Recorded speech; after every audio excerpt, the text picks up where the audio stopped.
His hand closed around her wrist like a trap, snapping shut.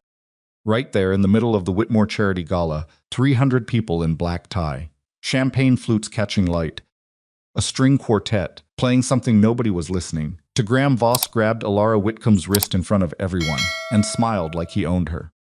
Don't walk away from me. 6 years. 6 years of that voice.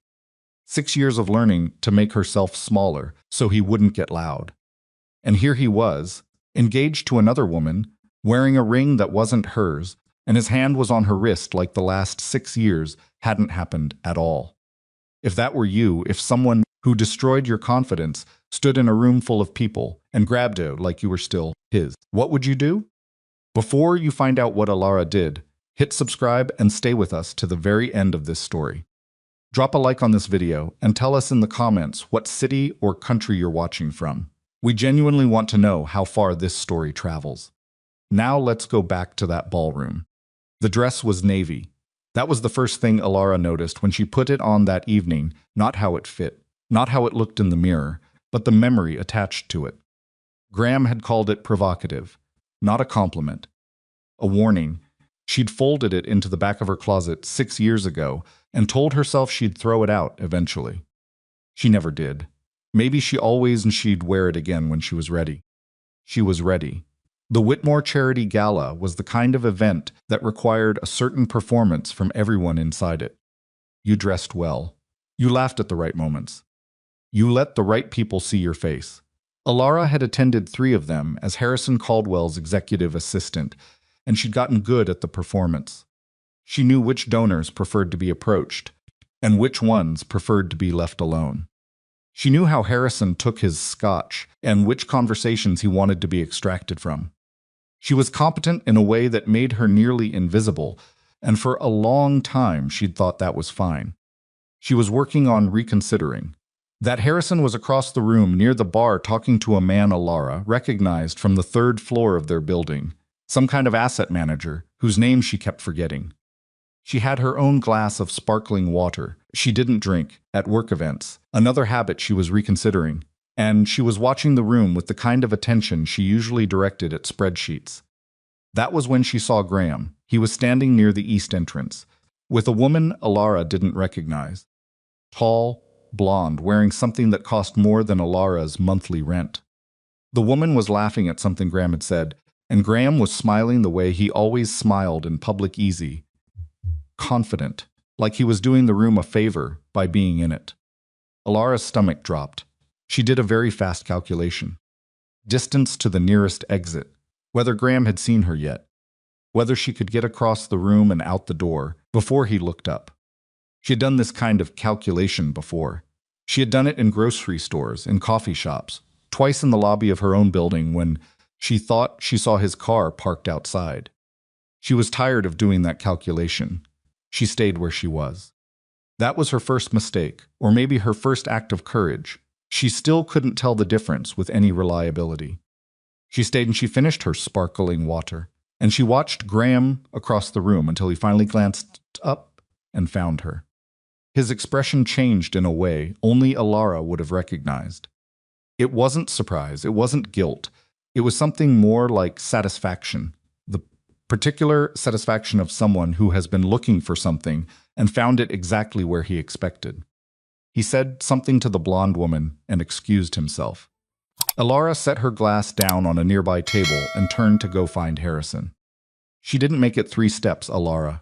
His voice hadn't changed. That was the thing about abusers, the voice never changed. The context changed. The circumstances changed. The relationship ended, and the years passed, and you rebuilt yourself from the floor up. And then you heard that voice in a crowded ballroom, and every inch of progress you made tried to fold back on itself. She stopped because stopping was a reflex. She hated that it was a reflex. She turned around because she was trying to be a woman who stopped running. Graham looked exactly the same. That was almost offensive. Splitting. He was wearing a dark suit that fit him perfectly, and his hair was slightly longer than she remembered, and there was an ease to his posture that told her his engagement had been good for him. Of course it had. He'd had her to practice on. "You look good," he said. "Graham." I heard you were working for Harrison Caldwell. Good for you, he said it, the way you'd compliment a child who'd finally managed to tie their shoes. I always knew you'd land somewhere decent. I need to get back to. I'm not done talking to you, that sentence. Those 6 words. She had heard them more times than she could count, at dinner tables and in parking lots and in their she'd shared apartment when she'd tried to go to sleep and he'd wanted to continue an argument that she had already lost. I'm not done talking to you, as though her leaving required his permission, as though she was a conversation that only ended when he decided. Turned to walk away, his hand closed around her wrist. 300 people, champagne and string music, and the low hum of money-changing hands, and Graham Voss's fingers wrapped around Alara Whitcomb's wrist like she was still his. Don't walk away from me. Her heart was doing something complicated. Her mouth was dry. She was calculating again, not the exit this time, but how loudly she could speak before it became a scene, whether a scene would hurt Harrison's business, whether anyone nearby was paying attention, whether any of it mattered more than the fact that his hand was on her, and she did not want his hand on her. Let go of my, you should have called me back. He wasn't even looking at her face. He was looking at the room around her, scanning it the way he always did when he spoke to her in public, making sure no one important was watching, managing the periphery, multitasking the conversation while she stood in the middle of it and tried to matter. Graham, let go. You made this into something dramatic. I just want to talk. He had always done that, reframed her discomfort as overreaction, her resistance as drama, her clarity as confusion. 6 years of it had taught her to doubt every feeling she's had, to run every emotion through a filter of, am I being reasonable before she allowed herself to express it? And even now, with his hand on her wrist, in a room full of strangers, some small and battered part of her was still running the filter. She was pulling the filter out. Take your hand off me. Alara, sir. The voice came from beside her. Alara had not heard him approach. She didn't know how that was possible. The man was not built to go unnoticed, but somehow Silas Blackthorne had materialized at her left shoulder without announcing himself, and now he was standing close enough that his arm almost touched hers, looking at Graham Voss with an expression that contained no warmth whatsoever. He was tall. That was the first thing. He was several inches taller than Graham, with the kind of build that suggested discipline rather than vanity, broad through the shoulders, unhurried in his posture, dressed in a dark suit that was expensive without advertising itself. He had dark hair going slightly gray at the temples and eyes that were doing something. Alara couldn't immediately categorize, not threatening exactly, but deeply, quietly certain. He was looking at Graham's hand on her wrist. The lady asked you to let go. Graham's jaw tightened. He looked at Silas the way men who are accustomed to being the most powerful person in a room look at the first person who challenges that assumption with irritation and a fast, involuntary recalculation. This is a private conversation, was Silas said. Just that was. Graham released her wrist, not because he wanted to. Alara could see that clearly the way his fingers opened, slowly, deliberately, making the release itself into a statement. He released her wrist because the math had shifted, and he knew it. Then Silas turned to her. She expected him to say something reassuring. Something along the lines of, "Are you all right?" or "I saw what was happening," or "Let me know if you need anything." Something that would allow her to decline gracefully and walk away and process all of this in private. Instead, he said, "Take my arm." That was it. Not a question. Not quite an order. Something in between, delivered quietly, with enough space in it for her to say no. She looked at him. She had no idea who he was. He was a stranger in a room full of strangers, and she was a woman who had spent 6 years learning not to trust the instincts she used to rely on. She took his arm. Later, she would ask herself why. She would replay that moment many times, examining it from different angles, trying to isolate the logic. The honest answer was that there wasn't one. Some part of her, the part that had worn the navy dress tonight, the part that was tired of calculating exits, recognized something in Silas Blackthorne's expression that had nothing to do with ownership or rescue or control. He wasn't offering to save her. He was offering her a direction.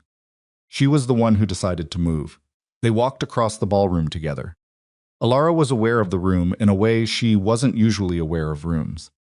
She could feel the shift in attention, the small adjustments, as people noticed Silas moving through the crowd. Not because he demanded it, he didn't glance around, didn't perform, but because there was something about him that made the room reorganize itself around his presence. She didn't know what to call it. Gravity, maybe. She looked back once. Graham was still standing where they'd left him. His jaw was set and his eyes were following her across the room, and the expression on his face was the one she knew better than any other. It wasn't heartbreak. It wasn't jealousy. It was the face of someone watching something move out of reach that he was certain still belonged to him. It made her stomach turn, and underneath that, something she hadn't felt in a long time, something hot and clean and pointed. Anger. Silas guided her through a side door into a quieter corridor. The noise of the gala dropped behind them like a curtain. He released her arm and took a half step back, putting space between them without being asked to, which was the kind of detail she noticed. "You okay?" "I don't know your name," she said. "Silas Blackthorne." She knew that name. She'd seen it in financial pages, in the kind of articles that used phrases like rumored connections and law enforcement sources suggest. She'd heard it in Harrison's office once, during a phone call. Harrison had ended quickly when he realized she was still at her desk. Yes. He said it the same way he'd said was to Graham. No elaboration, no apology. Just acknowledgement. "Why did you help me?" Silas looked at her steadily. "Because he had his hand on you, and you told him to let go." "That's it?" "That's enough." Alara was quiet for a moment. She was trying to decide what to do with this, with him, with the last 10 minutes, with the anger that was still burning somewhere in her chest, beneath all the years of trained composure. "He's going to make trouble," she said finally. "For you?" "For my job, for Harrison. Graham knows people. He knows how to use information." She paused. "He's done it before." Silas nodded slowly, not surprised. "Absorbing. He's engaged," she said. She wasn't sure why she said it, maybe just to confirm it out loud, to make it real. "To the woman I saw him with. I saw her. So this isn't about getting me back." She was thinking out loud now, following the logic the way she followed financial discrepancies, tracing the line from one point to the next. "He doesn't want me. He just doesn't want me to be outside his control." Silas was watching her. "That's a precise way to put it. I spent 6 years learning how he thinks." He didn't say anything to that, which was, Alara thought, exactly right. There was nothing adequate to say to it, and he seemed to understand that. Her phone buzzed. "Harrison, everything all right? Saw Graham Voss speak to you." "Do I need to be concerned?" She typed back, "I'm fine. Nothing to worry about." Then she put the phone away and looked at Silas. "Thank you," she said, "for earlier. Don't thank me yet." "Why not?" He was quiet for exactly long enough that she understood he was choosing his words.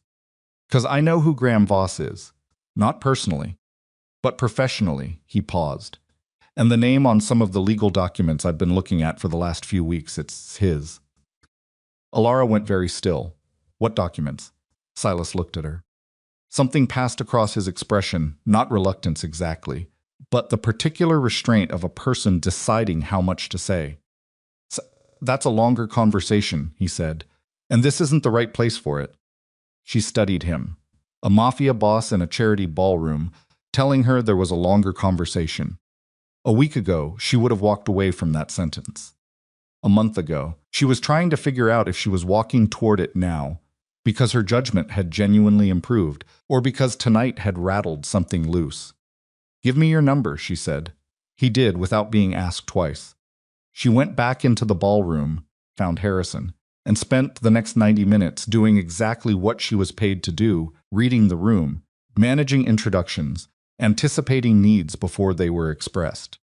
She was good at it. She had always been good at it.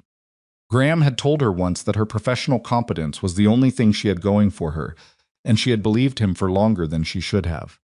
She did not see Graham again that night, but she felt him. The way you feel a bruise in the dark not looking at it, just aware of it, aware that it's there. By midnight, she was in a cab heading uptown with her coat in her lap and Silas Blackthorne's number in her phone, and the distinct uncomfortable sensation that the evening had not ended so much as redirected itself. The navy dress was still exactly the right choice. The following morning, 3 gossip columns had photographs. She didn't read them until she was already on her second coffee, sitting at her kitchen table in the apartment she had chosen herself and paid for herself, and decorated herself, piece by piece, over the 18 months since she'd walked out of Graham's life with 2 bags and a level of determination that had surprised even her. The photographs were taken from across the ballroom. She was looking straight ahead, not smiling, Silas's arm solid under her hand. Silas looked like he always looked. Apparently, the articles describing him had a consistent quality of trying to make him legible and failing. Blackthorne, whose family connections to organized crime have been reported but never prosecuted. The enigmatic financier who moves between the legitimate and shadow economies with apparent ease. She set her phone face down and finished her coffee. Then it buzzed. Not Harrison. Not Silas. Graham, I see you found yourself a protector. Careful who you trust, Alara. Some people make very bad enemies. She read it twice, then screenshotted it and set the phone down. The anger was back, different from last night. Last night it had been sharp and hot. This morning it was slower, more considered. She recognized it as the feeling she got when she found a discrepancy in a financial statement, the slow certainty that something was wrong, that the numbers didn't add up, that someone was hiding something, and she was going to find it. She called Silas. He picked up on the second ring. He texted me this morning, I know. A beat. He called 2 journalists in the last hour. I keep track of things that affect my interests. She didn't ask him to define his interests. Not yet. He's telling people I'm unstable, she said, that my judgment is compromised, that my association with you is going to be a liability for Harrison. Yes, he's not trying to win me back, she said. He's trying to make me unemployable. He's trying to make you come back to him to make it stop. She sat with that for a moment. The logic was so clean. So Graham, he had always understood leverage better than love, had probably mistaken one for the other for so long that the distinction had stopped mattering to him. What do you want, she asked Silas. From you? From this. Whatever this is. You helped me last night. You know something about Graham and some documents. You're paying attention to what he does this morning. You clearly have an interest here. What is it?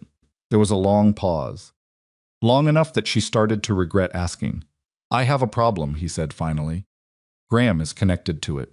You have access to information that might help me understand the full shape of it. And I think his fixation on you gives us both leverage we wouldn't otherwise have. Us, she said. If you want there to be. She got up and went to the window. 7th floor, looking east. The city was doing its morning thing, delivering, commuting, arguing, running indifferent to Alara Whitcomb, standing at her window trying to decide whether trusting a mafia boss was better or worse than letting Graham Voss grind her into the ground professionally. I want conditions, she said. Name them. I keep my apartment. I keep my job.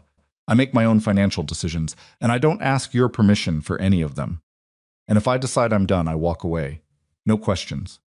Yes, she waited for the negotiation, for the but or the within reason, or the careful repositioning of terms she'd seen Graham perform 100 times. Didn't come. That's it, she said. You named your conditions. I agreed to them. She turned away from the window. Then we have a conversation, she said. Not an arrangement. Not yet. A conversation when? Today. Somewhere I've never been before and you haven't arranged. Pause.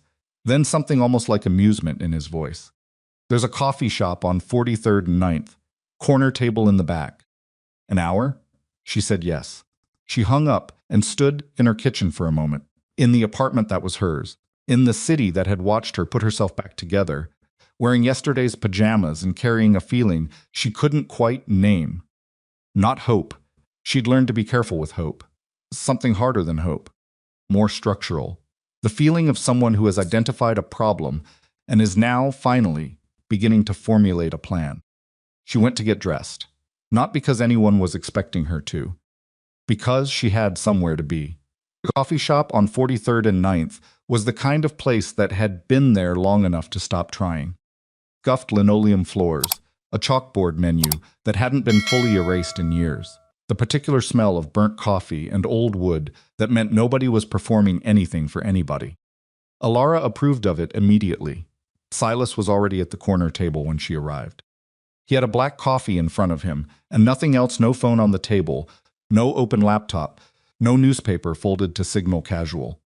Just the coffee and his hands, and the same quality of stillness she'd noticed in the ballroom.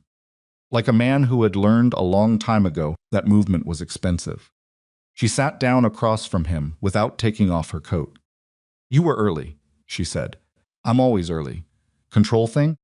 He looked at her, habit. She ordered a coffee from the woman who appeared at her elbow, black, same as his. And then she put both hands flat on the table and looked at Silas Blackthorne in the gray morning light of a corner table that smelled like burnt grounds and said, "Tell me about the documents." He told her. Not everything she understood that immediately, could feel the shape of what he was leaving out the same way she could feel a gap in a financial report. But what he gave her was substantial. For the past 8 months, someone had been running a series of acquisition bids through Caldwell Capital, not through Harrison directly, but through the layers of consultants and brokers and third-party advisors that surrounded any organization of that size. Shell companies, quiet purchases, legal structures designed to obscure ownership chains. And Graham's firm appears in the paperwork, she said. 7 times in the last 18 months. As what? Counsel of record on 4 of them, as a named associate on the others. She absorbed that. That's not necessarily criminal. No, Silas agreed. It's not by itself, but the shell companies lead somewhere, and where they lead. He stopped, picked up his coffee, set it down again without drinking. They lead somewhere that connects to me, to my organization's legitimate holdings, to accounts I did not authorize and transactions I did not approve. Alara looked at him steadily. Someone is using your name. Someone is using my structure. My organization has legitimate financial holdings, real estate, logistics, a charitable foundation that's been in operation for 12 years. Whoever designed this operation built inside those structures. Used them as cover. His jaw moved. I've been trying to find the entry point for 6 weeks. And you think the entry point is connected to Graham. I think Graham is the access. He's been moving legal documents through enough legitimate firms that it looks like ordinary corporate work. But the pattern is consistent, and the structures are sophisticated, and somebody designed all of this who understood both corporate law and how to hide money. Alara sat back. Her coffee arrived. She wrapped both hands around the cup. Why are you telling me this? Because you have access to Caldwell's filing systems. Because you're intelligent enough to understand what you're looking at. And because Graham has apparently decided you're a weakness he can exploit, which means he's going to keep pushing until he gets what he wants or until something stops him. And you'd like to be what stops him. I'd like us both to understand what we're actually dealing with. She studied him, the gray at his temples, the way his hands rested on the table still, but not tense, the hands of someone who'd learned the difference between readiness and aggression. What are you not telling me? She said. Something moved across his face. Not surprise. Something more like reassessment. More than I should be keeping back, he said. But not yet. I need to verify something first. That's not acceptable. I know. If you want my help, if you want access to anything I know, or anything I can find, I need the full picture. Not the version you've decided I can handle. It's not about what you can handle. Then what's it about? He was quiet for a moment. The coffee shop moved around them, a man at the counter arguing mildly about his order, 2 women near the window with laptops, the sound of the street bleeding through the glass. If I tell you everything, Silas said, and I'm wrong about what's happening then, I've put information in your hands that could be dangerous to you. Dangerous to your position. Dangerous to your safety. And if you're right, then it's dangerous anyway. But at least you'd have the full map. Alara drank her coffee. It was too hot and slightly over-extracted, and exactly what she needed. Give me a week, she said. I'll look at what I can legitimately access through my position. Not steal anything, not break anything. Just look at what's already in front of me and tell you what I see. And in exchange, you deal with Graham. Not violently. She held his eyes. I'm not asking you to hurt him. I'm asking you to make him understand that the pressure campaign needs to stop.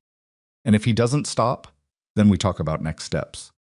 Together, Silas nodded once. She stood, put her coat back on, and picked up her bag. One more thing, she said. I looked you up this morning.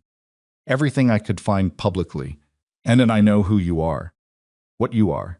I'm not pretending I don't. She looked at him directly. I also know that what you did last night in that ballroom, stepping in, giving me a choice, stepping back when it was done, that's not nothing. But it doesn't make us even. It doesn't make you safe. It doesn't make any of this simple. I know that. Good. She picked up her coffee to go. Don't call me. I'll call you. She walked out of the coffee shop into the cold morning air and did not look back. The first thing she did when she got to Caldwell Capital was smile at the security desk, take the elevator to the 14th floor, hang up her coat, and open her computer. The second thing she did was pull up 18 months of acquisitioned documentation and start reading. It took her 4 days. 4 days of arriving early and staying late, of cross-referencing filing dates and legal counsel registrations, of building a private map on paper, actual paper. Nothing digital she didn't trust, of every transaction that had a pattern she didn't like. She was careful. She touched nothing she wasn't already authorized to access. She left no search trails she wouldn't be able to explain. She was, in the language of the financial industry, conducting a routine internal review. She was also finding something that made her stomach progressively colder with every page. On the 5th day, Harrison called her into his office. He was standing at the window when she came in, which was never a good sign. Harrison sat at his desk when things were fine. He stood at the window when he was preparing to say something he'd already decided. Close the door, he said. She did. I've been getting calls, he said, still looking out the window. From 3 different people in the last 48 hours, all saying variations of the same thing. Ilara waited. That your judgment has been compromised. That your personal associations have become a liability. He turned around. Harrison Caldwell was 61 years old, silver-haired, and possessed of a face that had spent decades learning to reveal very little. Right now it was revealing something she read as discomfort. That I should review your access levels while the situation is assessed.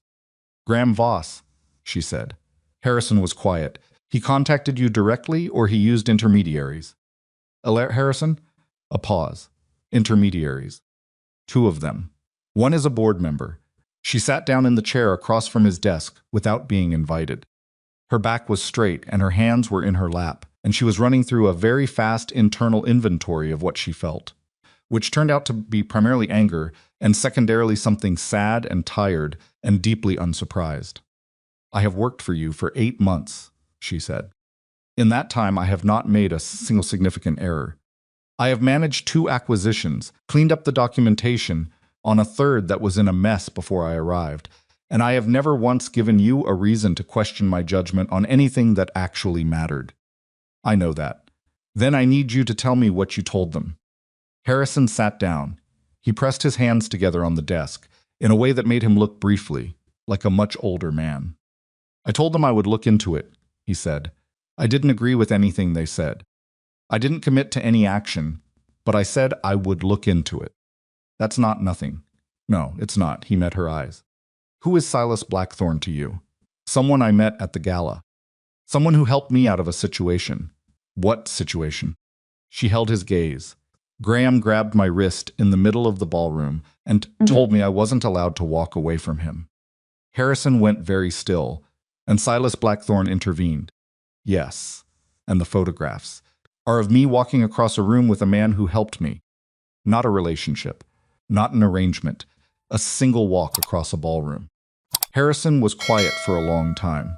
Long enough that Ilara could hear the ventilation system and a phone ringing 2 offices down and the distant percussion of the city outside the glass.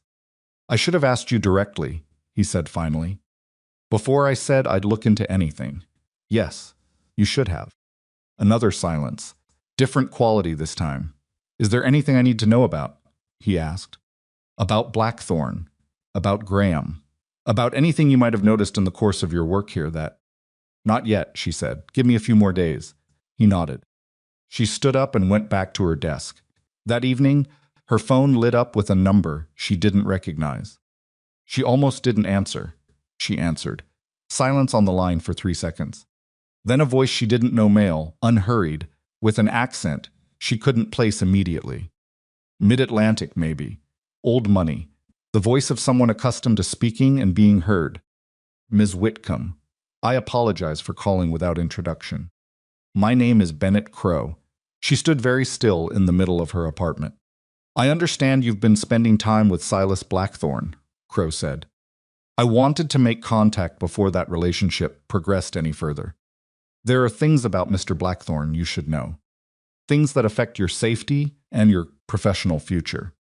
How did you get this number? Graham Voss provided it. She sat down. Not because her legs gave out, because she needed to think, and she thought better when she was still. What do you want, Mr. Crow? A conversation, nothing more. I think if you understood the full scope of what Blackthorne's organization has been doing, you'd make different choices about your associations. I make my own choices. Of course. I'm simply offering information. Why? A pause. Brief, polished, rehearsed.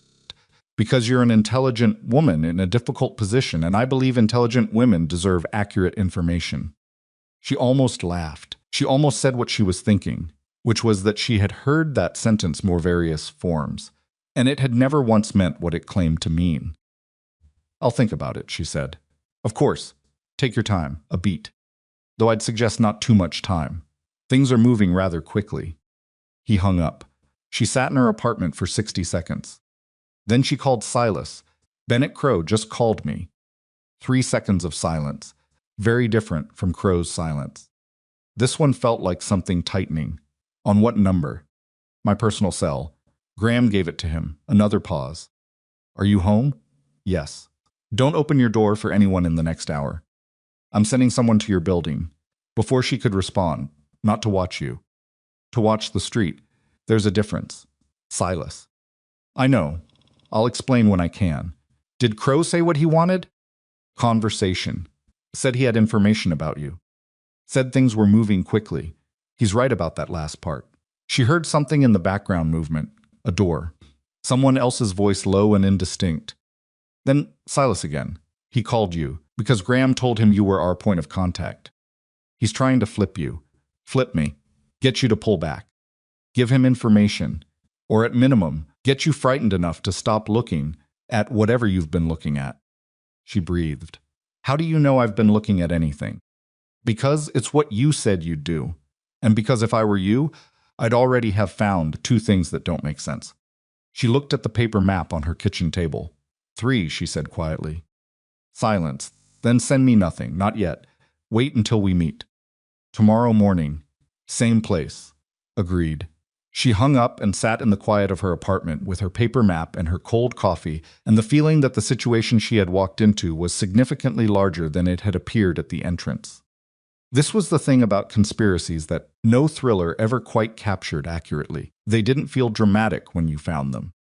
They felt like paperwork. They felt like dates that didn't match, and names that appeared in columns where they shouldn't, and a slowly building sense of wrongness that made your eyes hurt, and your neck tense, and your sleep bad. She folded the paper map and put it inside a book on her shelf. Not hidden, just filed. Then she went to check that her door was locked. The next morning came with rain. She got to the coffee shop 8 minutes early and found Silas already there, which no longer surprised her. He looked like he hadn't slept, which surprised her slightly. She'd assumed he was the kind of person who slept fine regardless of circumstances. There was a tension around his eyes that hadn't been there before, and when he looked up as she sat down, the look he gave her was the kind that carried information before words did. Arthur Bellamy, he said. Who, my senior accountant? He's been running the audit on our legitimate holdings, trying to map the full extent of what was done inside our structure without authorization. He wrapped both hands around his coffee. He didn't come into the office yesterday. He's not answering his phone. Alara went still. How long? 36 hours since anyone has had contact. Police filed a report this morning. They're treating it as voluntary absence for now. He paused. It's not. She looked at him. You're sure? Arthur has worked for me for 11 years. He has a wife and a daughter, and he calls his mother every Sunday. He's never missed a day of work without advance notice. He's not absent voluntarily. Crow. Or someone working for Crow. She pressed her lips together, thought, if someone took him because he was getting close to something. Then whatever he found is either somewhere on his person or somewhere I can't access yet. Or both. What was he close to? Silas was quiet for a moment in a way she was beginning to recognize as decision-making rather than evasion. He identified a physical location, he said. A logistics warehouse near the Brooklyn waterfront. Shell company ownership, 3 layers deep. But the chain of ownership leads back to one of the same structures that appears in your Caldwell documentation. She leaned forward. He was going to investigate it. He was going to give me the address and let me decide how to handle it. And now he's gone. Yes. She sat back. The rain was hitting the window in long diagonal sheets. Coffee shop was fuller than it had been the day they first met. People coming in, damp and loud and irritable. The corner table was still quiet, still theirs. This is the part, she said slowly, where you tell me something you've been not telling me. He met her eyes. I knew about the Caldwell connection before the gala, he said. She held very still. I knew that whoever was running this operation had been using Caldwell Capital as a transit point. I didn't know how deep it went, or who the internal access was. I didn't know it was connected to Graham until about 2 weeks before the gala. He paused. And I didn't know you existed until I saw him put his hand on your wrist. The room was very loud suddenly, or she was very quiet. She wasn't sure which. You went to the gala because of the investigation. I attend events like that regularly. It's part of how my legitimate operation functions. He paused. But yes, I was also watching for anything connected to Caldwell. And Graham. And when you saw him grab me, I saw someone connected to a criminal financial operation grabbing a woman who works for the company that operation is using. He stopped. And I saw a man who knew exactly what he was doing and enjoyed it. She breathed. In, out. You should have told me this at the beginning. Yes, that's not an excuse. I know it's not. You kept me in a partial picture.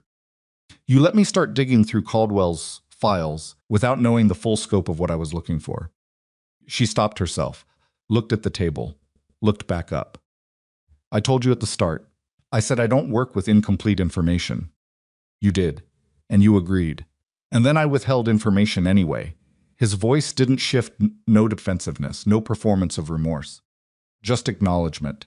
I can tell you I thought I was protecting you. I can tell you I needed to verify certain things before I spoke. Both of those things are true. Neither of them is the whole reason. What's the rest of it? A pause. Long and real and not rehearsed. I wasn't sure you'd stay involved if you knew the full scope, he said. And I needed you involved. She looked at him for a long time. That, she said quietly, is exactly what Graham used to do. He flinched. It was small and fast, and she almost missed it. But she didn't miss it. I know, he said. She stood up, picked up her coat, didn't put it on, just held it. I'm going to go home, she said, and I'm going to look at my paper map. And then I'm going to decide whether I believe the difference between you withholding information to manipulate me and you withholding information because you made a bad decision under pressure is large enough to matter. He didn't try to stop her, didn't argue, didn't offer anything else.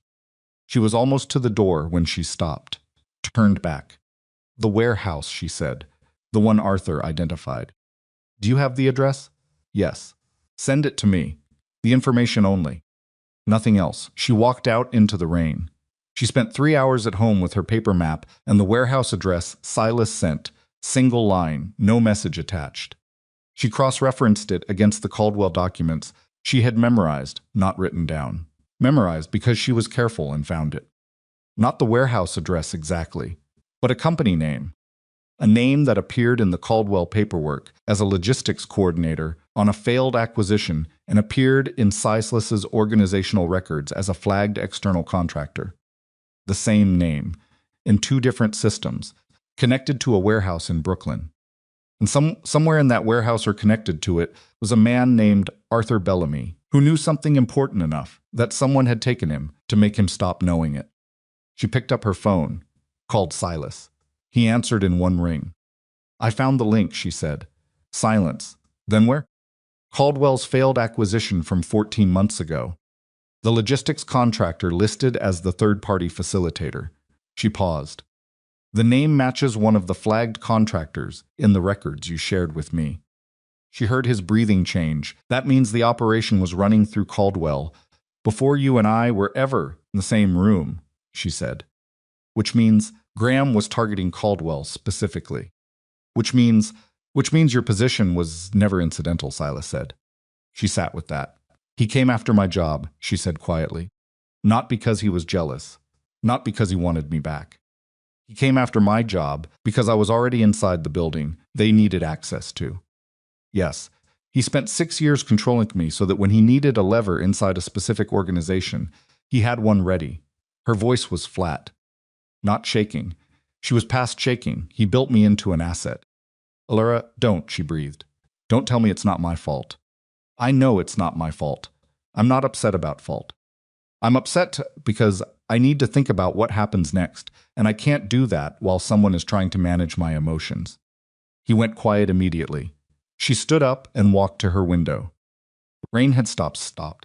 The street below was wet and reflective. Every light doubled on the pavement. Arthur has the evidence, she said. Whatever he found, the complete chain, the full ownership structure, the documentation that connects everything, he either has it with him or he put it somewhere before they took him. We need to find him. The warehouse, she said. If they took him somewhere controlled, it would be somewhere they already own. Somewhere off the books. Somewhere that looks empty.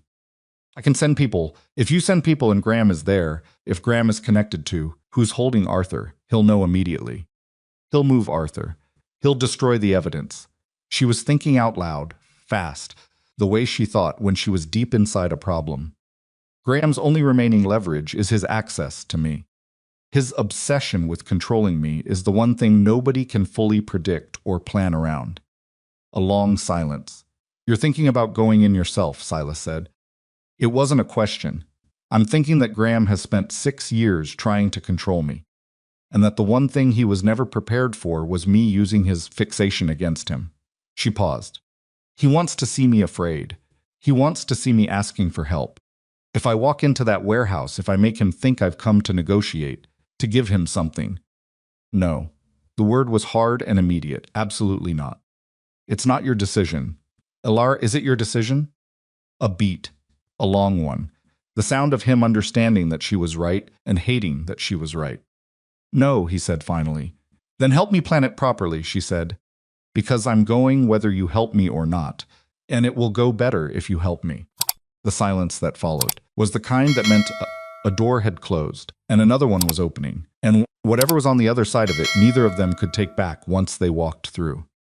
Come to my office, Silas said. She was already putting on her coat. Silas's office was not what she expected. She had constructed a version of it in her head during the cab ride, something designed to communicate power, all dark wood and leather, and the kind of art that costs more than it means anything. What she found instead was a large, plainly furnished room on the 31st floor of a building in Midtown that housed 3 separate legitimate businesses. The desk was wide and practical. The bookshelves held actual books, marked and handled, not arranged. The one window faced north, and the view was other buildings, not a panorama. There was a whiteboard on the east wall covered in financial diagrams that someone had partially erased. It looked like the office of someone who worked in it. 2 men were already in the room when Alara arrived.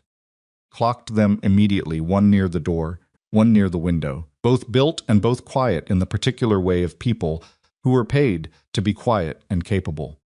Neither of them acknowledged her. Silas introduced neither of them. They were furniture that could move, and everyone understood that.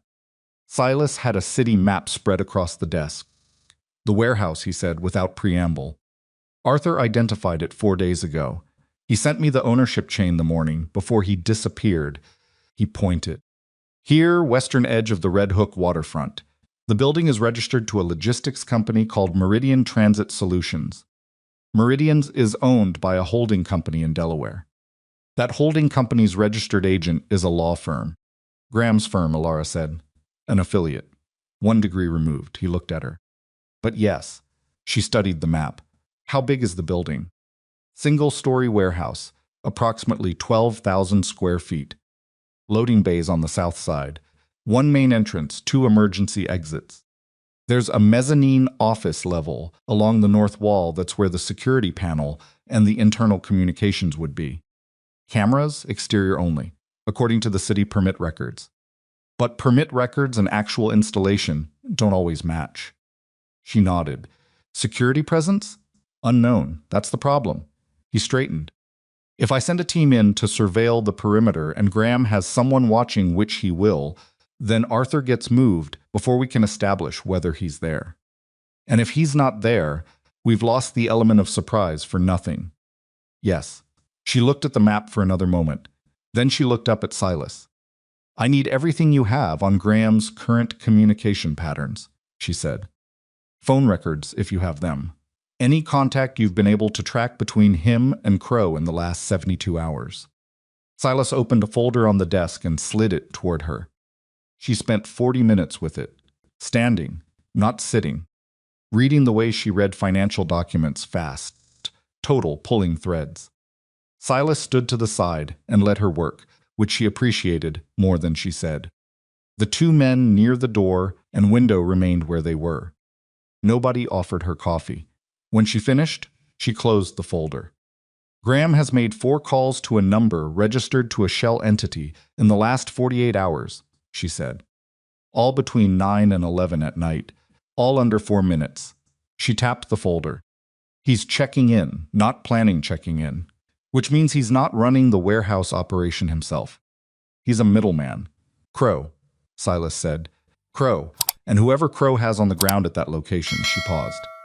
Graham's fixation on me, Crow knows about it. Crow called me specifically because Graham told him about me, which means Graham has been talking to Crow about me as a variable, as a problem, or as a tool, or as both. She looked at the map one more time. Then at Silas. I want an encrypted transmitter, small enough to carry without it being found in a pat-down unless someone knows exactly what they're looking for. Silas was quiet. I also want a dead man trigger, she said. Set to a server that releases everything Arthur's documents, the ownership chains, everything you have, to a specific detective, unless I cancel it every 2 hours. She met his eyes. If something goes wrong, the evidence gets out regardless. That's my guarantee. That's also my leverage inside the building. Who's the detective? Miles Rourke, Financial Crimes Unit. I've read enough about him in the Caldwell files to know he's been investigating the shell company structures for 8 months independently. He's close. He just doesn't have the complete chain yet. She paused. We give him the chain, whether I walk out of that warehouse or not. Silas's jaw tightened. Not in refusal, in the particular tightness of a man processing something he doesn't like and has already decided to accept. You understand what you're walking into, he said. No, she said honestly. Not completely, but I understand what I'd be leaving behind if I didn't walk in. And that's worse. He held her gaze for a long moment. Then he nodded once and turned to one of the silent men near the window. They spent the rest of that evening planning. It was not a dramatic process.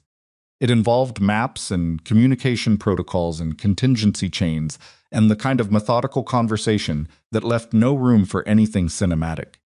Alara appreciated that too. She had spent 6 years with a man who performed everything anger, affection, decisions, apologies. There was something almost physically relieving about a room full of people who were just trying to solve a problem. She went home at 11, set an alarm for 2:30. She did not sleep well, but she slept enough, which was all she needed. Warehouse 3 in the morning smelled like rust and standing water and something chemical underneath both. Alara moved through the side entrance. Silas's contact had identified a loading door with a broken latch that had been broken long enough that nobody had bothered to fix it. She had the transmitter in the lining of her jacket. She had the dead man trigger active on a secondary phone in her inside pocket. She had memorized the building layout, and she had memorized 3 exit routes, and she had memorized what she was going to say when she found Graham. She found Arthur first. He was in the mezzanine office, zip-tied to a chair with his wrists in front of him and a cut above his left eye that had dried into a dark line down his cheekbone. He was conscious. He looked up when she came through the door, and his expression did something complicated: relief and fear, and the particular shame of someone who has been helpless and doesn't know how to be seen that way. "Elara Whitcomb," he said. His voice was rougher than she imagined it. "Silas said someone would come. He didn't say it would be me. He said he wasn't sure you'd be the one." A pause. "He was hoping you wouldn't be." She was already at his wrists, working on the zip tie with the small cutter she'd brought. "Are you hurt anywhere else, Ribs?" "They weren't careful when they brought me in." He winced as his hands came free. "I've got 2 cracked, I think. Not broken. Can you walk?" "Yes." "Then we need to move the documents," he said immediately. "The full chain. I put it on an encrypted drive before they took me. I knew they were coming. I had about 4 minutes. I hid it in the building." She stopped. "Where?" "Behind the fire suppression panel on the north wall. Ground level. I knew they wouldn't touch it. I need to get you out first. If we leave without it." "Arthur," he stopped. "I know about the drive. We planned for it." She kept her voice level. "Silas set up the dead man server. Everything gets released to Detective Rourke if I don't cancel the trigger.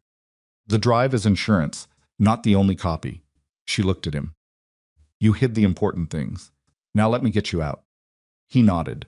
It was shaky, getting to his feet, the ribs, she thought, or the 2 days without proper rest, or both. She steadied him with a hand on his arm, and they moved toward the door. They didn't make it. The lights in the mezzanine came on. Not the overhead fluorescents, a set of portable work lights someone had set up along the railing, the kind used at construction sites, flooding the space with white industrial light that made every shadow suddenly stark and every face suddenly readable. Elara stopped. Arthur stopped. Her hand tightened on his arm. Graham was standing at the top of the mezzanine stairs. He was wearing dark clothes. Dark clothes, and he had 3 men behind him, all of them holding weapons they weren't pointing yet, which was the kind of restraint that communicated confidence rather than hesitation. Graham himself wasn't holding anything. He stood with his hands at his sides and looked at Elara the way he had always looked at her when he'd caught her doing something he'd decided she wasn't allowed to do. Not angry, satisfied. "I knew you'd come," he said. She did not move. She did not speak. She was calculating distances, angles, the location of the 3 exit routes she'd memorized, how fast Arthur could move with cracked ribs. "I told Bennett you'd come," Graham continued. "He thought it would take longer to draw you in." "I told him, not Elara. Elara runs toward problems. It's her worst habit." He tilted his head slightly. "Or her best one, depending on your perspective." "Graham?" Her voice came out flat and steady, which surprised her. "You look better than you did at the gala," he said. "More like yourself. The real self, not the one you put on for Caldwell's benefit." He started walking toward her, unhurried, hands still at his sides. "I've always thought you were extraordinary, Elara. That was never the issue. Stop walking." He stopped. Not because she told him to, she could see that plainly. Because he chose to. "Where's the evidence?" he said. "What evidence?" "Don't." His voice stayed pleasant, but something shifted behind it. "We've been watching you for 3 days. We know you've been inside Caldwell's files. We know you've been building a map. We know you met with Blackthorne twice. We know you came here tonight with a plan." He paused. "You're not here to rescue Arthur. You're here to get the drive." She looked at him steadily. "Arthur doesn't have a drive." "I know he doesn't. He hid it." Graham glanced at Arthur briefly, the glance you give furniture. "We searched him thoroughly when we brought him in. It's somewhere in the building. Then you don't need me. I need you to give me what's on Blackthorne's server." He took one more step toward her. "The compiled financial records, the ownership chains, communications you've been sent. I don't have server access." Elara. He said her name the way he used to say it, at the end of an argument she was losing, with patience, with a kind of sorrowful certainty, as though the gap between her understanding and his was simply a matter of time. "I know you. 6 years, I know when you're stalling." "And I know you," she said. 6 years, I know when you're scared." His expression shifted, fractionally, but she saw it. You're not in control here, she said. You think you are, but Crow is. And Crow will remove you the minute you stop being useful, which is the same thing you were planning to do to me. That's not, you built me into an asset, she said. That's what this was, the relationship, the control. The 6 years of making me smaller and more compliant and more dependent. You were building a tool for the moment you needed access to somewhere I'd eventually work. She held his gaze. How long did you know about Caldwell Capital? Before we were even together. Something happened in Graham's face that she had never seen before. Not guilt, she didn't think Graham was capable of guilt in any form she'd recognize. Something more like being splitting, discomfort and seen, the discomfort of his life carefully managing the perceptions of everyone around him, and has just been accurately perceived. That's not how it started, he said, but it's how it ended. Elora, don't say my name like that. She took a step forward, which surprised him. She could see it in the small readjustment of his posture, the barely perceptible lean back. Don't say my name like I'm still the person you made. I'm not. The silence lasted 4 seconds. She counted them. Then Graham said quietly, Give me what's on the server. No. You don't understand what Crow is capable of. Give me Arthur, and let us walk out of here, she said. That's the only offer I'm making. Graham looked at her for a long moment. Then he looked at the men behind him. Then he looked back at Elara, and his expression closed like a door. Take her phone, he said. 2 things happened at once. Graham's men toward her. One of Graham's men moved toward her, and Elara pressed the cancel secondary phone, not because she was surrendering, but because she had 4 hours remaining on the current window, and she needed that time intact. They took both phones. She had expected this. She had also expected that taking her phones would feel like losing a limb, and she had been right about that. What she had not expected was what happened next. Graham's lead man, the one who had taken her phones, looked at the secondary device, turned it over, looked at it again, then looked at Graham. This isn't a standard phone, he said. Graham took it. Looked at it himself. His expression went through something recognition, she thought, or calculation, the fast reassembly of a picture he thought he already had. Dead man trigger, he said quietly. He looked at Elara. You said a dead man trigger. Yes. When does it release? If I don't cancel it, it releases in. She glanced at the phone in his hand, though she didn't need to. 3 hours and 51 minutes. To who? She said nothing. Elara. To who? Someone who's been looking for the ownership chains for 8 months. Someone who doesn't need the complete picture to start making arrests. He just needs one more piece. Graham's jaw tightened. He looked at the phone again. He was running the same kind of calculation she'd watched him run for 6 years, not emotional. Never emotional. Just the cold mathematics of advantage and exposure, and which move left him with the most options. Cancel it, he said, no. If that evidence releases.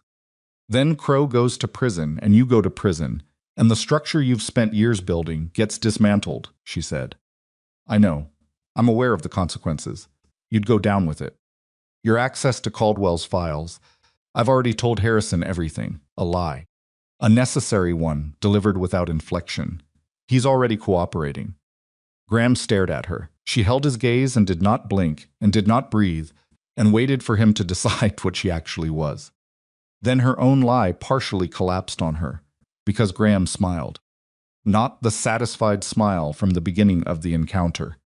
Something different. Something that made the back of her neck go cold. Harrison didn't know, Graham said. I can tell by the way you said it. He tilted his head. But that's almost beside the point now. Because here's what you don't know, Elara. Here's the thing I kept back. She waited. Silas's accountant Arthur, he found the drive here because I let him find it. Because Arthur has been feeding information to Bennett Crow for 6 months. Graham paused, letting it settle. Not under duress. Voluntarily. Arthur Bellamy is not a victim. He's a participant. She turned. Arthur was still beside her. He hadn't moved during any of this, not toward the exit, not toward Graham, just standing with his hands at his sides, and his face arranged into something she was only now reading correctly. Not relief, not gratitude, not shame, resignation. Arthur, she said. He didn't meet her eyes. Arthur. I'm sorry, said, quietly. Genuinely, she thought, for whatever that was worth. They had enough on me to put me away for the rest of my life. Crow found it 2 years ago and sat on it until he needed leverage inside Silas's organization. He swallowed. I didn't have a choice. You had a choice, she said. Her voice was very quiet. You made it. Elara. Did you set up the meeting? The warehouse? Did you tell Crow I'd come here tonight? He said nothing, which was its own answer. She turned back to Graham. Her mind was moving very fast, discarding things and picking up others, the plan she had built, the leverage she had calculated. Careful structure of her entry and exit, and the dead man trigger and the detective, who was waiting for information he didn't know, was compromised. Plan was broken. Not damaged broken, Arthur was the source. Arthur had been feeding Crow from inside, which meant everything Arthur had supposedly compiled and hidden, every document, every ownership chain, any of it could be manufactured. Any of it could be designed to implicate the wrong people, or protect the right ones, or send Detective Rourke down a chain that led nowhere useful. She was standing in a warehouse with cracked phone screens and a compromised ally and a dead man trigger that Graham now knew about, and 3 hours and 40-something minutes left on its clock. She looked at the situation the way she looked at a balance sheet that didn't balance. Find the number that's wrong. Start there. Arthur had betrayed Silas. Which meant Arthur knew enough about Silas's operation to have been useful to Crow for months.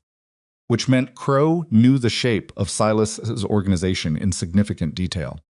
Which meant whatever Silas had been trying to dismantle quietly from the inside, the unauthorized structures, the hidden ownership chains Crow had been watching that dismantling happen and adjusting accordingly. Silas didn't know that. That was the number that was wrong. Silas was outside this building right now, she knew. That they had planned it. He was a block away, with 4 men waiting for her signal, and he believed Arthur was a captive, and the drive was real, and the plan was intact. He believed all of that because she had told him Arthur seemed credible, and the warehouse seemed right, and the ownership chain seemed genuine. She had vouched for it. She was the error in his plan. Graham was watching her think. She could feel it, the familiar, nauseating sensation of being watched by him while her mind worked, the awareness that he was reading her face the way he always had, cataloging her expressions and filing them for later use. You understand now, he said. I understand that you've had more time to build this than I realized, she said. 11 months, he said, with a kind of pride that turned her stomach. From the moment I knew you'd taken the position at Caldwell. Not all of it went according to plan. He gestured vaguely at the room, a concession to chaos. But the foundation held. Bennett Crow. Bennett has been building this particular structure for 4 years. I came in at month 5. He needed someone who understood corporate law and had access to the right institutional networks. Graham shrugged. I was useful, and me. You were the key that was already cut, he said. I just needed to get you to Caldwell. That took longer than I wanted. You're stubborn. I'm stubborn, she repeated. You always were. He said it without heat, almost with affection. That was the most disgusting part, the way he managed to make ownership sound like admiration. Give me the cancel code for the trigger, Elara. I can't. You can, I literally cannot. The trigger is biometric secondary. Another lie. She was building them quickly now, stacking them like sandbags. It needs my thumbprint to cancel. If you take it and try to force a cancel without my thumbprint, it releases immediately. She watched him look at the phone, watched him decide whether to believe her. He wasn't sure. She could see that, and uncertainty was not something Graham was comfortable with. Then you cancel it, he said. In exchange for what? Your safety. Arthur's safety. Blackthorn's accountant, who I assume you care about for some reason. He spread his hands. Nobody has to get hurt tonight, Elara. That was never what this was supposed to be. What was it supposed to be? Business, he said simply. It was always just business. Something about those words, the flatness of them, the complete and unashamed reduction of 6 years, and a warehouse and a man zip-tied to a chair into a single bland noun, did something to the inside of her chest. Not broke it, clarified it. She had spent 6 years wondering if she was wrong about Graham. Wondering if she'd missed something, misread something, if the version of him she'd fallen for was real, and the version she'd fled was the aberration. She had spent 18 months after leaving him picking through the wreckage of her own certainty, testing everything she thought she knew about her own judgment. Business. That was the answer to all of it. Not love corrupted. Not a man who had lost his way. Just business, conducted on her, for years, with her consent never relevant to the calculation. She felt something settle inside her. Not peace, this was not a peaceful moment, but clarity. The kind of clarity that comes when you stop asking a question because you finally have the answer. No, she said. Alara, no, she said again. I'm not canceling the trigger. And here's why. Because even if you take my hand and force my thumbprint onto the screen, the server has a secondary failsafe that releases if the cancel is logged from inside a building with this GPS signature. She held his gaze. I set it up before I came in, because I know how you think. Graham stared at her. He looked at the phone again. He looked at Arthur. He looked at the three men behind him. Then he looked back at Alara, and for the first time in 6 years, she watched Graham Voss realize that he might have miscalculated. The warehouse lights flickered. Not a power surge, too deliberate, too rhythmic.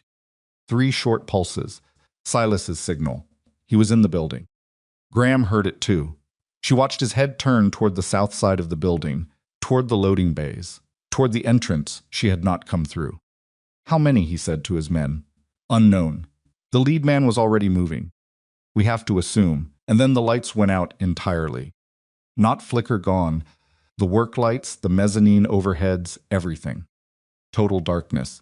The specific total darkness of a building with no windows in a waterfront neighborhood with minimal street lighting, the kind of darkness that turns distances into guesses and makes every sound enormous. Someone knocked over a metal shelf somewhere below them. Crash rolled through the space like thunder.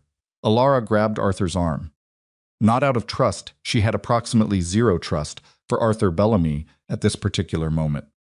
Out of practicality, he knew the mezzanine layout. He'd been here for 2 days.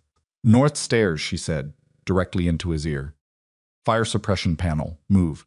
She felt him start to move, which was enough, and she moved with him, one hand on his arm and one hand on the railing she found by memory. Moving fast and quiet, in the dark, while the warehouse below them filled with sounds she couldn't fully interpret. And Graham's voice cut through the black air behind her, giving orders she was already too far away to hear clearly. They made the north stairs. They went down. The fire suppression panel was where Arthur had said. It was she found it by feel, running her hands along the north wall until she hit the recessed metal casing. She pulled it open, felt inside. The drive was there.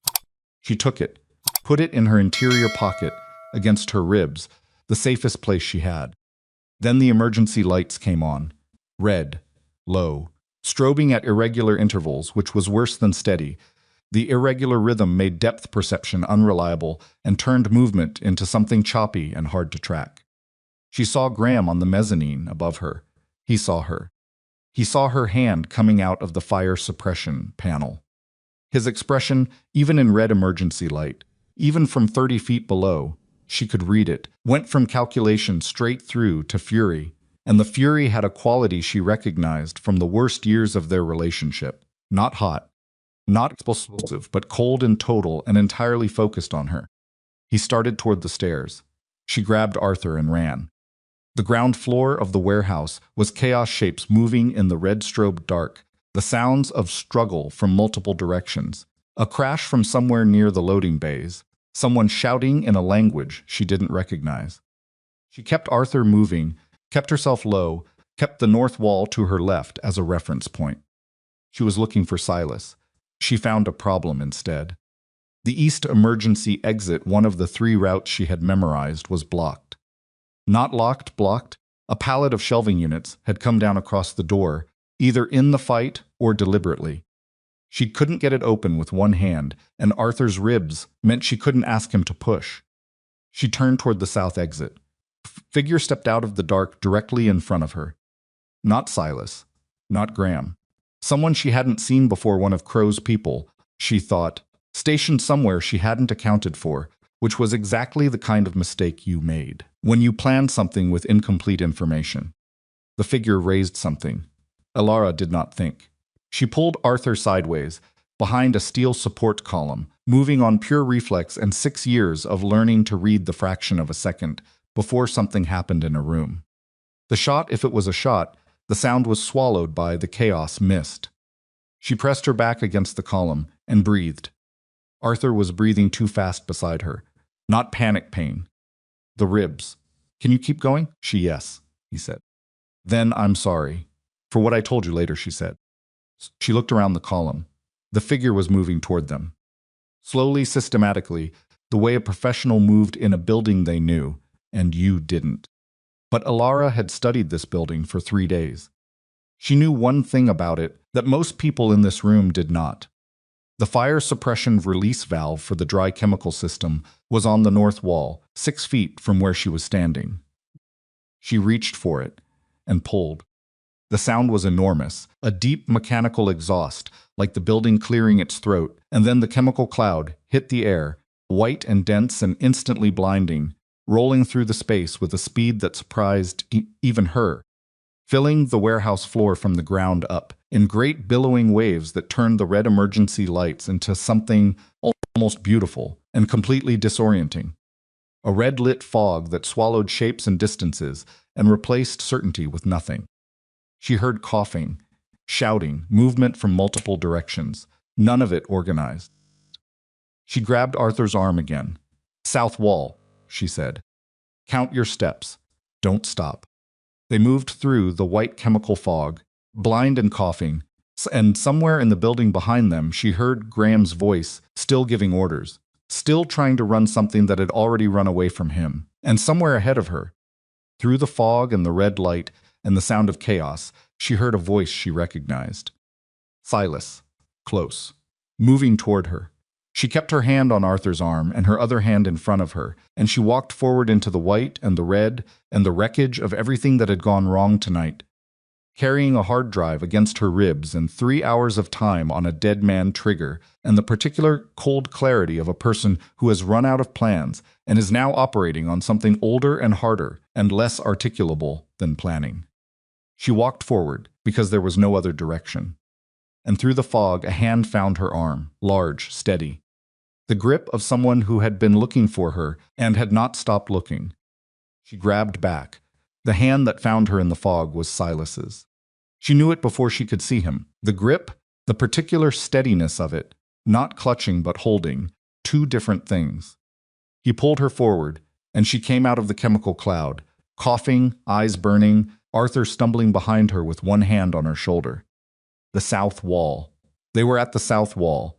Silas had a cut above his right eyebrow that was bleeding freely, a dark line running down into his eye that he hadn't bothered to address.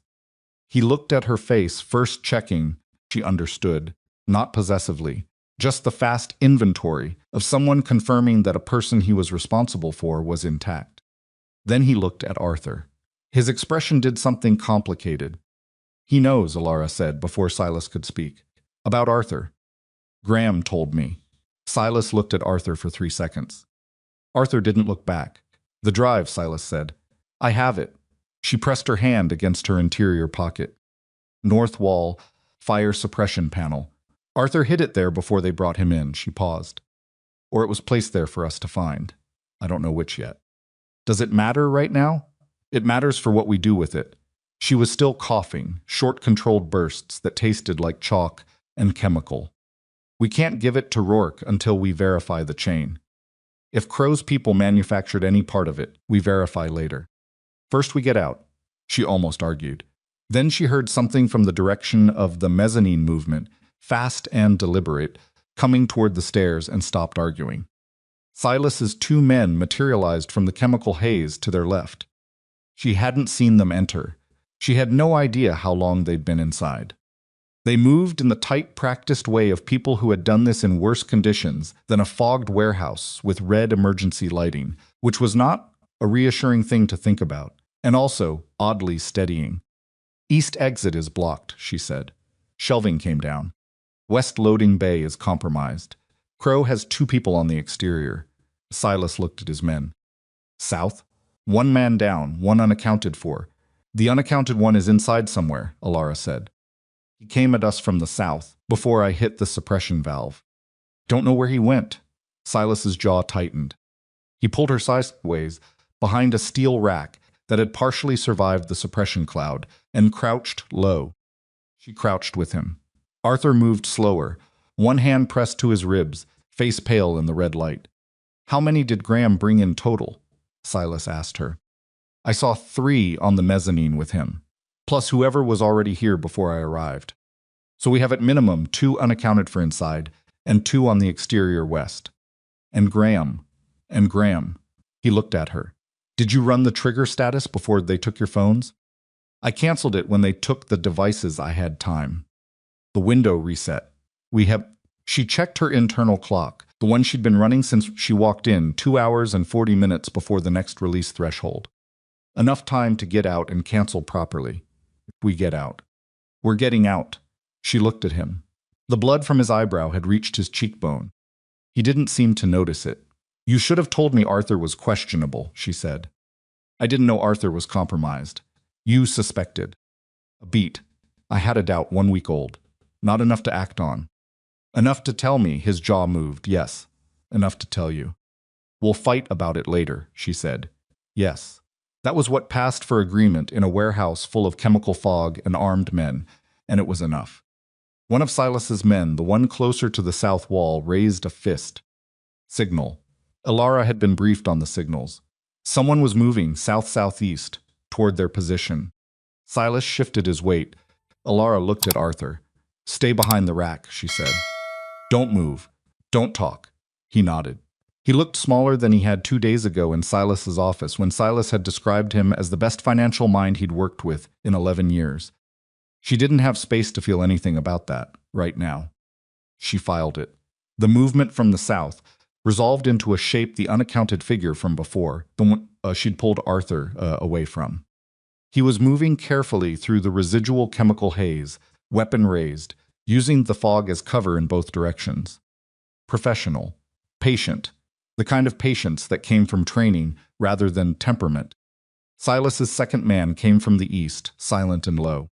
The figure never heard him. It was fast and ugly, and not anything like the choreography of film. There was a struggle, brief and intense, the specific brutality of 2 people trying to control at the same time. Something metal hit the concrete floor. Someone's breath left them in a sharp percussive exhalation. Then silence. Silas's man stood up. The figure on the floor didn't. Ilara breathed. Her heart was doing something it had been doing since she walked into this building, not racing. Exactly, but elevated, steady, the rhythm of a body that understood the situation and was handling it without her permission. She had expected fear and gotten something more functional. She wasn't sure what to call it. She stood up from behind the rack. We move now, Silas said, before Graham regroups. They moved. The south exit was a fire door with a push bar that had been taped over at some point and then untaped, the remnant adhesive still on the metal. It opened outward into a narrow access alley between the warehouse and the next building, barely wide enough for 2 people side by side, the ground uneven with old loading dock equipment and the smell of the waterfront cutting through the chemical residue that clung to all of them. Cold air, salt, the distant sound of the harbor. Ilara's eyes adjusted. The alley was dark, but not the absolute dark of the warehouse interior. There was ambient light from somewhere north, the glow of the city doing its permanent thing, and she could see the shapes of things, even if not their details. Arthur made a sound when the cold air hit him. Short, involuntary, the ribs, she thought, the cold contracting, something that was already damaged. How far? She asked Silas. Vehicle is 1 block north. My other 2 men are on the perimeter. I need to signal them, or as they hold position. Signal them. He made a sound with his mouth, too short, specific, the kind of sound that doesn't carry far, but carries exactly as far as it needs to. 40 feet north of them, something shifted in the dark. They moved. Ilara had Arthur's arm on one side, and Silas 1 step behind on the other, moving at the pace of a man with cracked ribs who was trying to keep up with people who needed to move faster than that. The alley was 40 feet long, and it felt like 400. They were 20 feet from the end of it when the door behind them opened. She didn't turn around. She heard it, the particular sound of that specific push bar, the resistance of the taped hinge, and she did not turn around because turning around would slow them down, and slowing down was not acceptable. "Keep moving," Silas said, quiet and direct. She kept moving. The shot came from behind them. Not aimed, she could tell by the sound, the angle, the fact that nothing near them changed. A warning or a badly aimed rush. Either way, it was loud and it was real, and Arthur made a different kind of sound than the one he'd made for the ribs. She turned. Arthur was still moving. She scanned him fast, nothing obvious, no new damage. He'd reacted to the sound, not the bullet. Silas had turned fully around. He was looking at whoever had come through the door. Graham. He was alone. That registered immediately, and she filed it with the part of her mind that was still running analysis. Even now, Graham had come through that door alone, which meant the men he'd had with him were either occupied with Silas's other team or down, or both. He had a gun. He was holding it with both hands, which told her he wasn't practiced with it, and he was breathing hard, which told her the run through the warehouse had cost him. The distance between Graham and Silas was 15 feet. 15 feet with a gun in a dark alley was not a situation that resolved cleanly. Alara let go of Arthur. Silas started. She walked back toward Graham. She heard Silas make a sound behind her, not a word, something shorter and sharper, the sound of a man physically stopping himself from acting. She heard it and kept walking. Graham watched her come. His gun was still up. His eyes moved between her and Silas and settled on her. "Don't," he said. "Don't what? Don't do the thing where you try to talk me down." His voice was tight. Not cold the way it usually, with something fraying at the edges of it. "I know what you're doing. I'm walking toward you," she said. "That's all. You're trying to get between me and Blackthorn. I'm trying to talk to you." She stopped 8 feet from him. Close enough to see the sweat on his face, the way the gun wasn't quite steady. "Graham, listen to me. Crow is not going to protect you. Whatever he's told you about how this ends, it doesn't end that way. You don't know. I know Bennett Crow spent 4 years building a structure designed to put someone else in front of it when it collapsed," she said.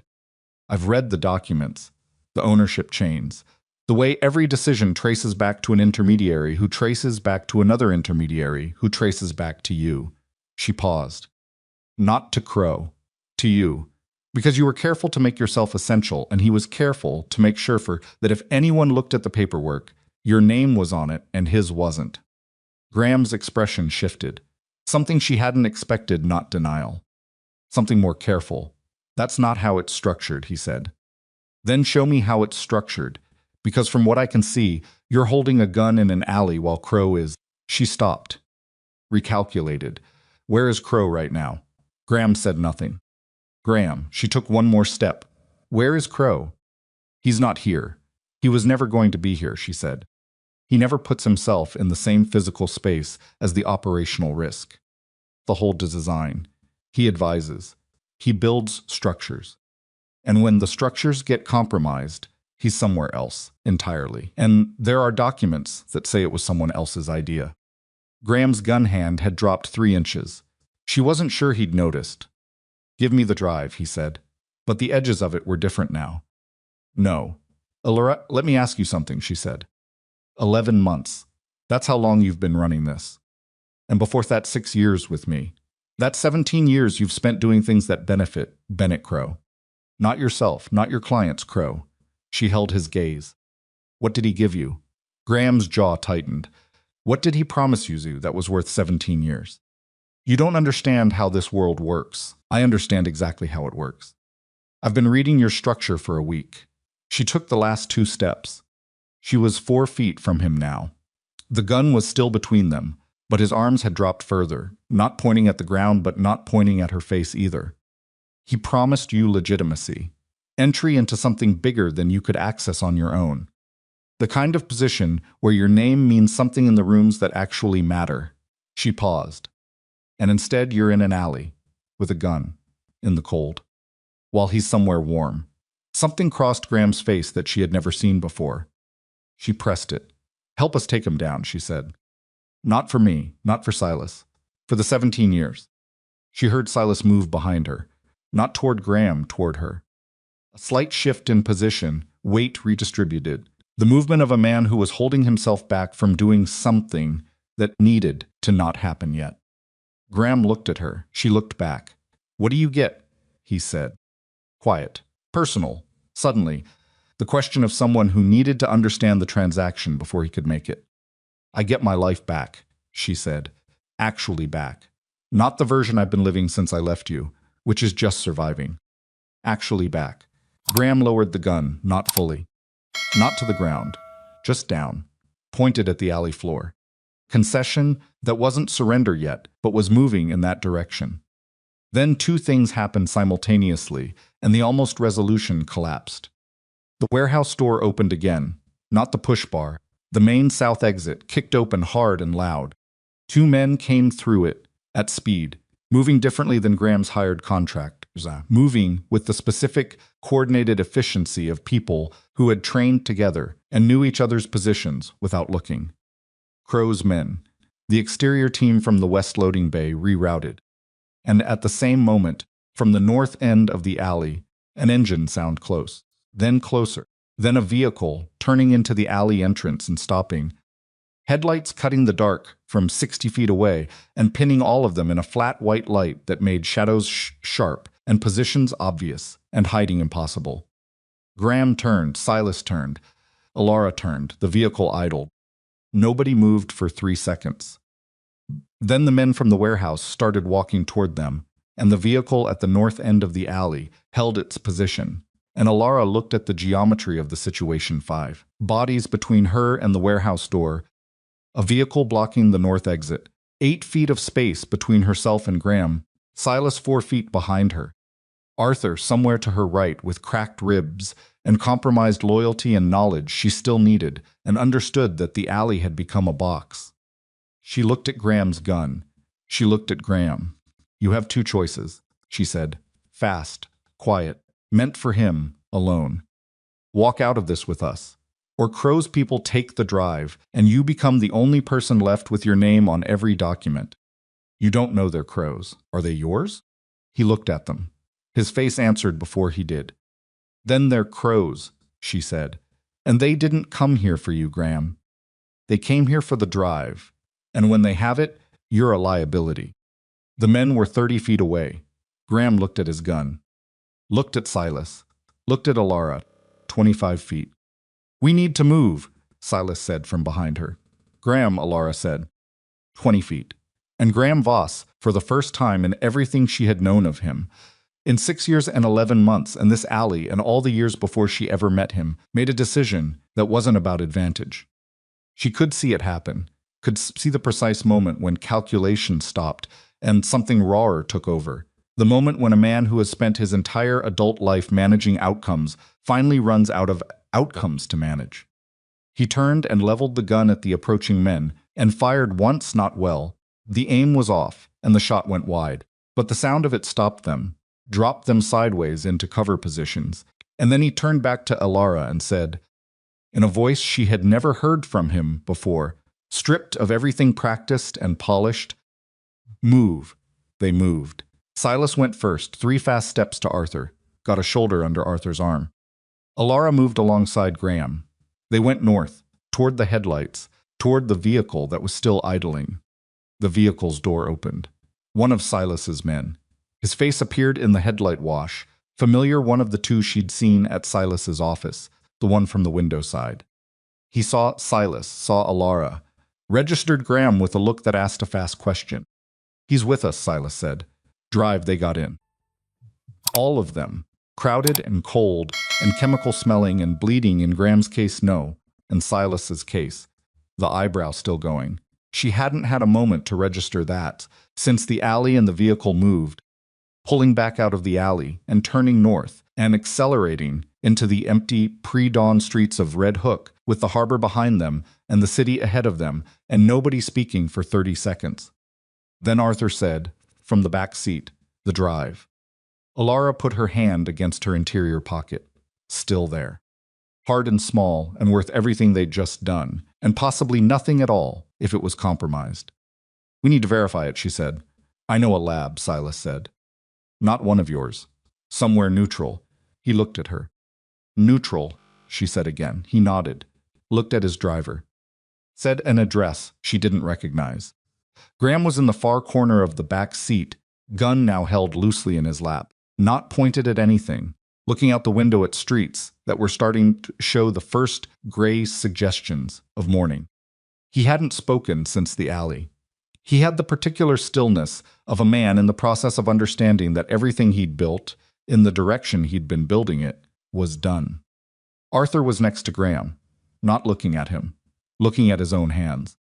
Alara sat in the middle row and turned to look forward and let the city move past the windows and felt, in her body, the accumulated cost of the last 3 hours, the chalk in her throat, the burning in her eyes, the tension across her shoulders that had been there since she walked through that loading door and was only now beginning to acknowledge itself as exhaustion rather than readiness. Her hand was still against her pocket. The drive was still there. She didn't take her hand away. Silas reached across and handed her something, a piece of cloth, clean, from somewhere. She looked at it. "Your neck," he said. "Chemical burn." She hadn't noticed. She touched her neck with her other hand and found a strip of irritated skin just below her jaw where the cloud had gotten in on an angle. It stung when she pressed it. She took the cloth and pressed it there and looked at the road ahead and breathed. "The trigger," Silas said. 2 hours and 4 minutes, she said without looking at the clock. She'd been counting. "We need a phone." He handed her one. She entered the cancel sequence, felt the confirmation pulse. Reset the window for 6 hours. 6 hours, long enough maybe. Long enough to get somewhere, verify the drive, contact Rourke through a channel that couldn't be intercepted, and put into the detective's hands exactly what he needed to take down a structure that had been building for 4 years and running on her for 6. Maybe. The vehicle crossed the bridge, and Manhattan came into view through the windshield, lit and enormous and entirely indifferent to all of them. And the first true light of morning was starting at the edges of the eastern sky. Gray turning pink, turning something that hadn't decided what color it was yet. Graham spoke. "Crow has a contact inside the financial crimes unit," he said. His voice was flat and direct, the voice of someone giving information because it was the only currency they had left. Not Rourke, the deputy chief. Alara turned around. "Name," she said. "I need immunity first. She stopped herself. Breathed. "You need to understand that you're not in a position to structure deals right now. You're in a car. You fired a weapon in an alley. You've spent 11 months running a financial conspiracy through my employer." She held his eyes. "Give me the name. I give you the name. Rourke gets warned off. Crow walks. Not if we go around the deputy chief. Can you do that?" She looked at Silas. Silas looked at the road. "Yes," he said, not to Graham. To Alara. She turned back to Graham. "Yes." Graham looked at her for a long moment. Looking, she thought, for the familiar Alara, the one who second-guessed, the one who ran the filter, the one who needed his approval to trust her own certainty. Looking for a weakness he knew how to use, he didn't find it. "Harmon," he said. "Deputy Chief Daniel Harmon." She held the name in her mind and locked it there. "And Crow's location," she said. "Right now. Where is he?" Graham's eyes moved to the window briefly, then back to her. "He has a residence in the Flatiron District," he said. "But he won't be there. When operations go wrong, he moves to a secondary location.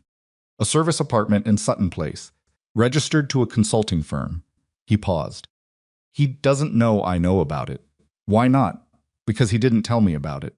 I had him followed. A beat." The first thing Graham had said in this vehicle that sounded like it cost him something. "I wanted insurance." She looked at him. "You were always planning to be the one left standing," she said. He didn't answer. She turned back to the front. The vehicle was moving north on the FDR, the river on their right. The city on their left, the sky doing its slow, inexorable thing, regardless of all of them. "Sutton Place," she said to Silas. "We go to the lab first," he said. "Verify the drive. Then we make one call to Rourke direct, not through the department system. I have a number. How? Rourke investigated my organization 3 years ago. We met. He's clean." A pause. Annoyingly clean. In different circumstances, she might have almost smiled at that. "The lab is 20 minutes, Silas's driver said. "Drive," Silas said. Alara pressed the cloth against her neck and watched the city move past the windows and counted the time on a clock only she could see. And in her interior pocket the drive sat against her ribs, small and hard, and potentially worth everything, or potentially worth nothing, and the morning was coming whether they were ready for it or not. The vehicle took an exit and moved west into the grid of the city's streets, and the last stars were going out at the edges of the sky, and Alara Whitcomb sat in the middle of a vehicle full of broken people, one betrayer, one man bleeding from his eyebrow, one man who had fired a gun and chosen a different direction in the space of a breath, and held the drive against her heart and did not look away from what was coming. The vehicle crossed into Manhattan as the sky was doing its slow, reluctant shift from black to the particular gray that preceded dawn in a city that never went fully dark. Alara sat in the middle row with the cloth pressed to her neck and the drive against her ribs and counted time on the internal clock she'd been running since she walked through the warehouse loading door. 2 hours and 4 minutes on the trigger window. She'd reset it in the vehicle. 6 hours now. Enough, maybe. She looked at the people around her. Silas, riding with the controlled stillness of a man who had been in worse situations, and was managing this one the way you managed any high-stakes problem, by not wasting energy on anything that didn't require it. Arthur, in the far corner of the back seat, hands folded in his lap, looking at nothing. Graham on the other side of Arthur, still holding the gun loosely, with the barrel pointed at the floor between his feet, looking out the window at streets that were starting to show the first suggestions of morning traffic. None of them spoke for a long time. The driver knew where he was going. Glab and Chelsea that Silas had mentioned, somewhere neutral enough to verify the drive, somewhere off the usual grids. It was Graham who broke the silence, and not with words. He shifted in the back seat, a small movement, and set the gun down on the seat beside him, with a deliberateness that was its own kind of statement. Not giving it up, just putting it down. Like a man setting aside a tool he'd finished using and wasn't sure he'd needed in the first place. Silas noticed. Alara noticed. Nobody commented. She looked at the drive in her hand. Small, matte black, indistinguishable from 1,000 other drives.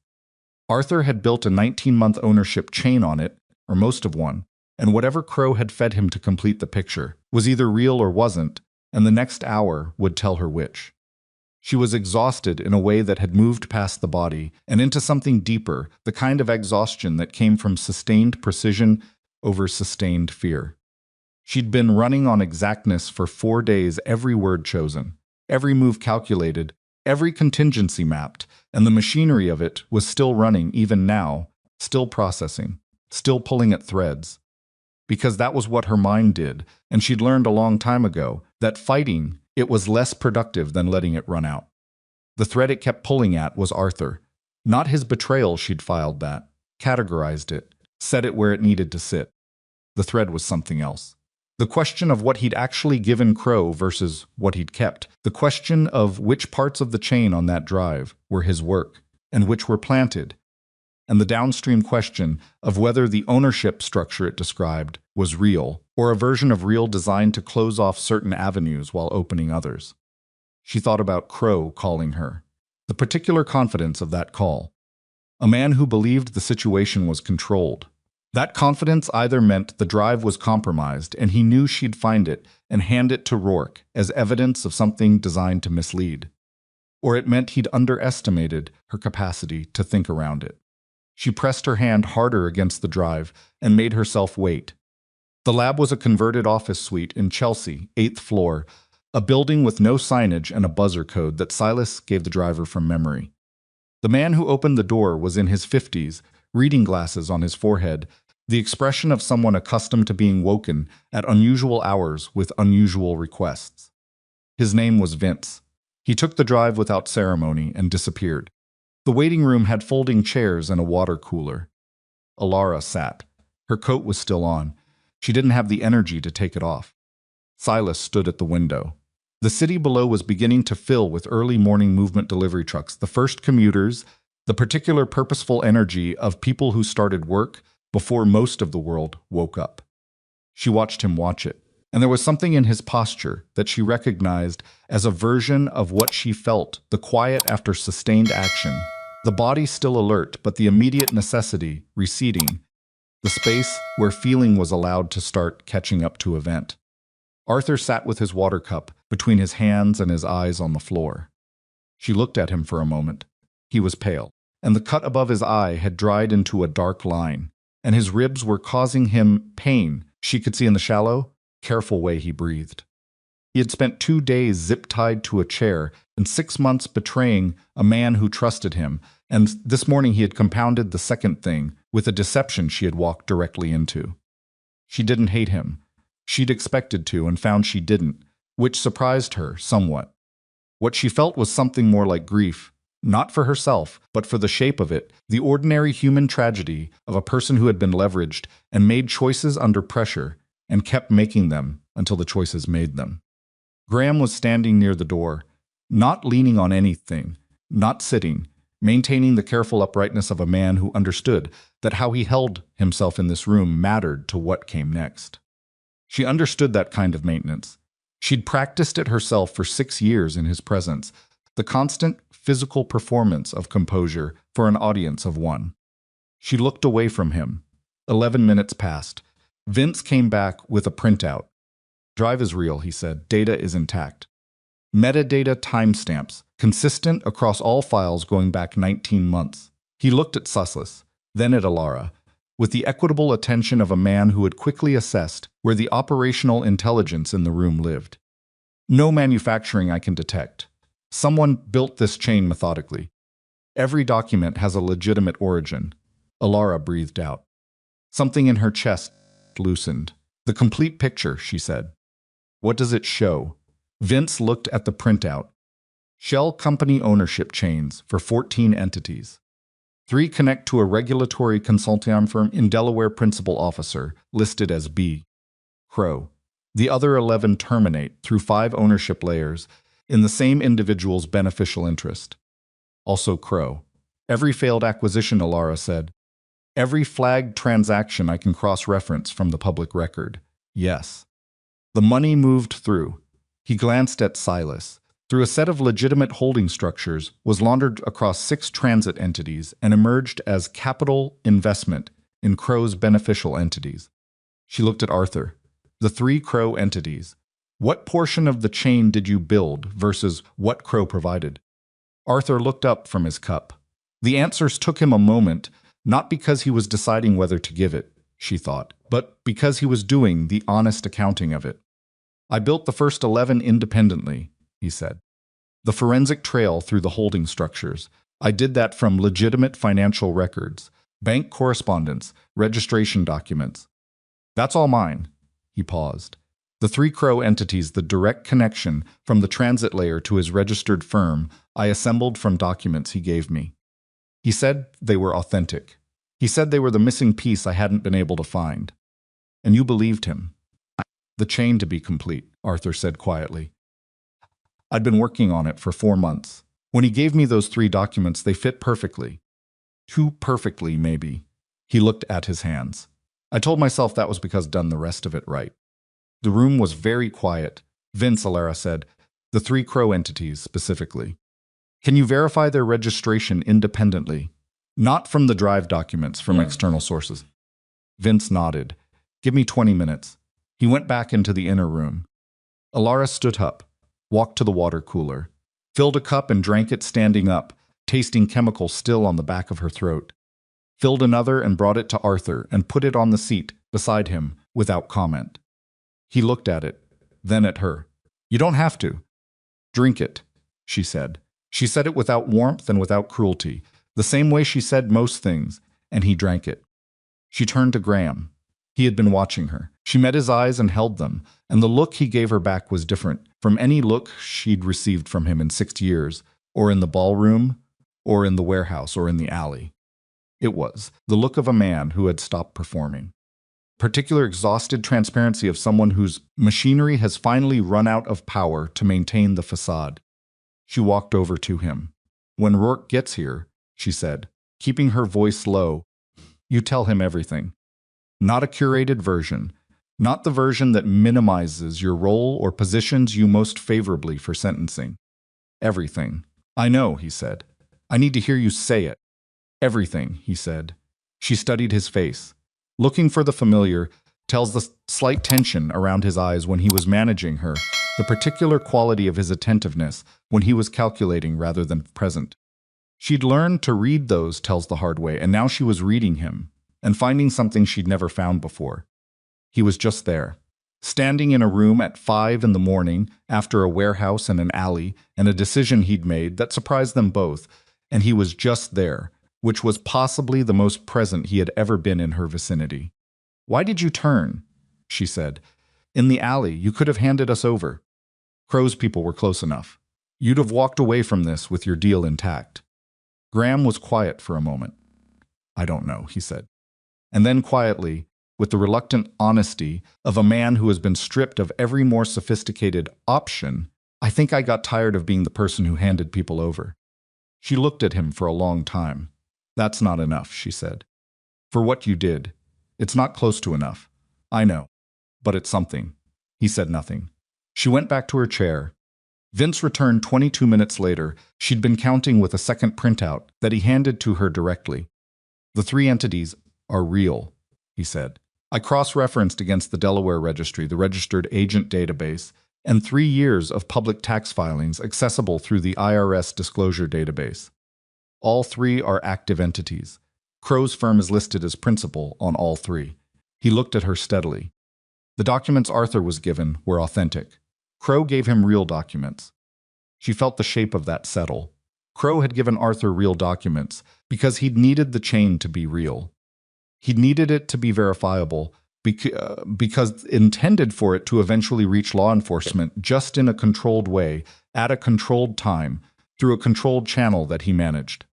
A chain that pointed to him, yes, but a chain with Arthur's fingerprints on the assembly, with Silas's organizational structures as the apparent mechanism, with enough complexity in the transit layer that the investigation would take years, and Crow would have years to prepare.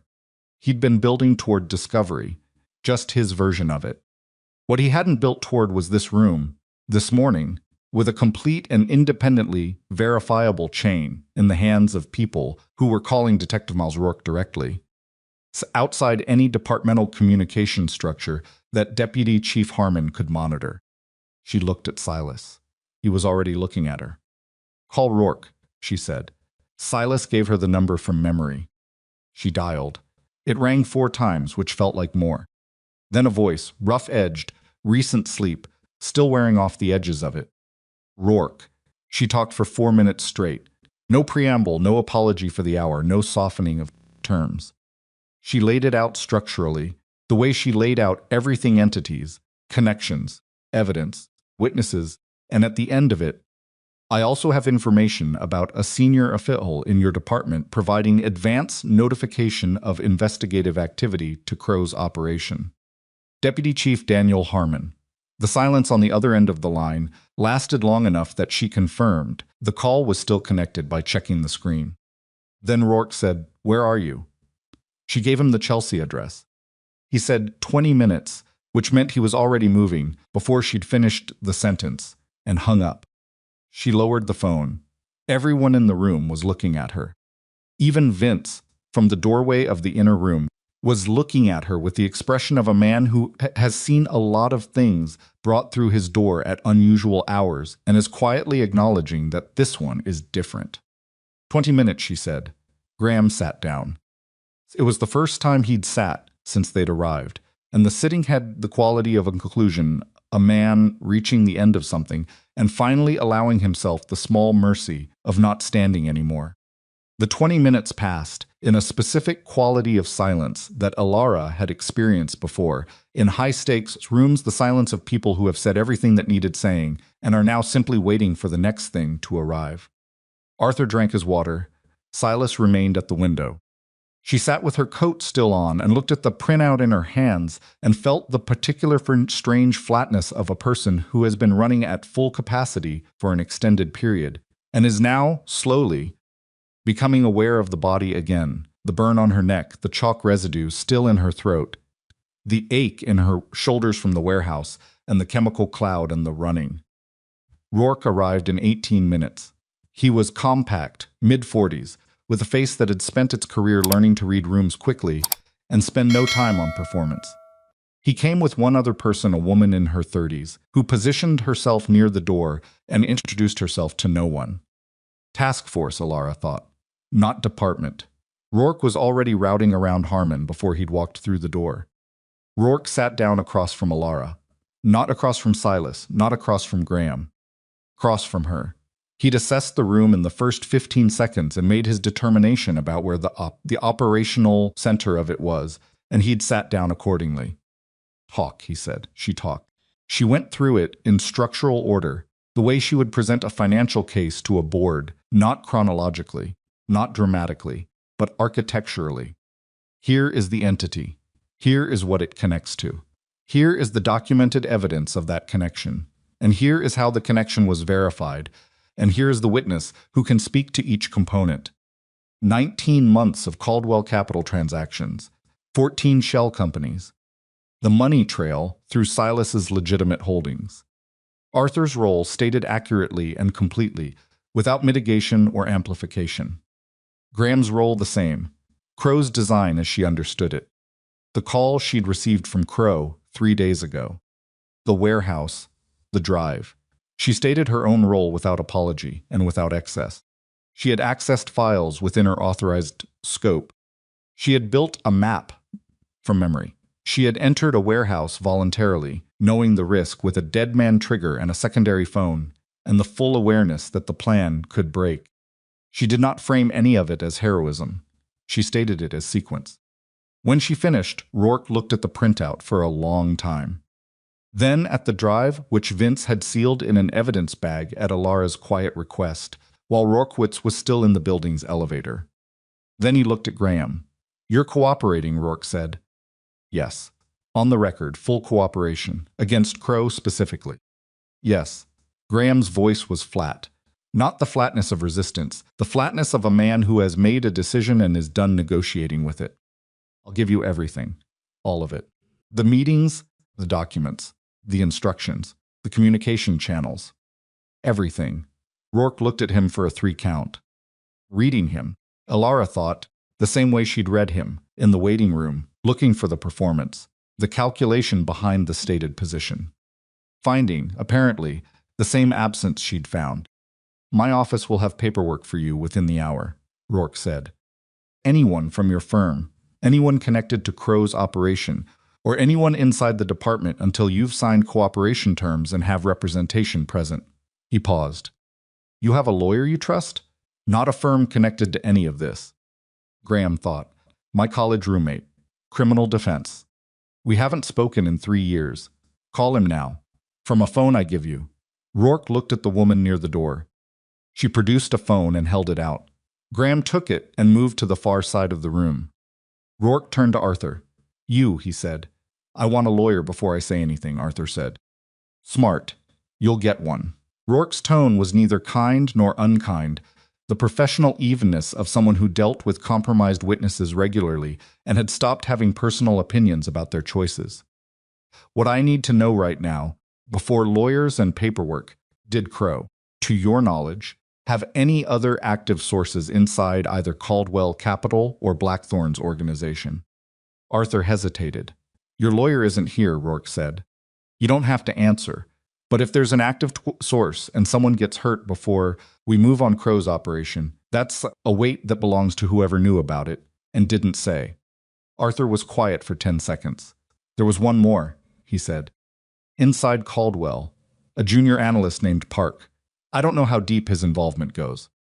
Crow mentioned him once as a backup access point. He looked at his hands.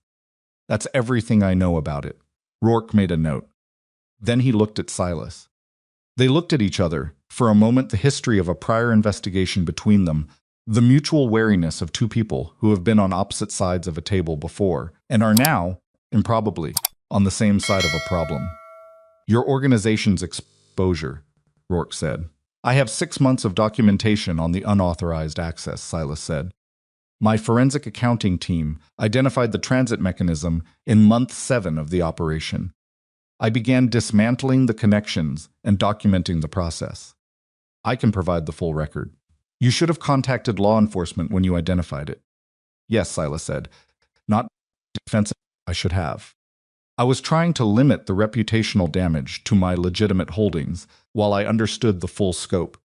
That was a mistake, a self-interested one. He met Rourke's eyes.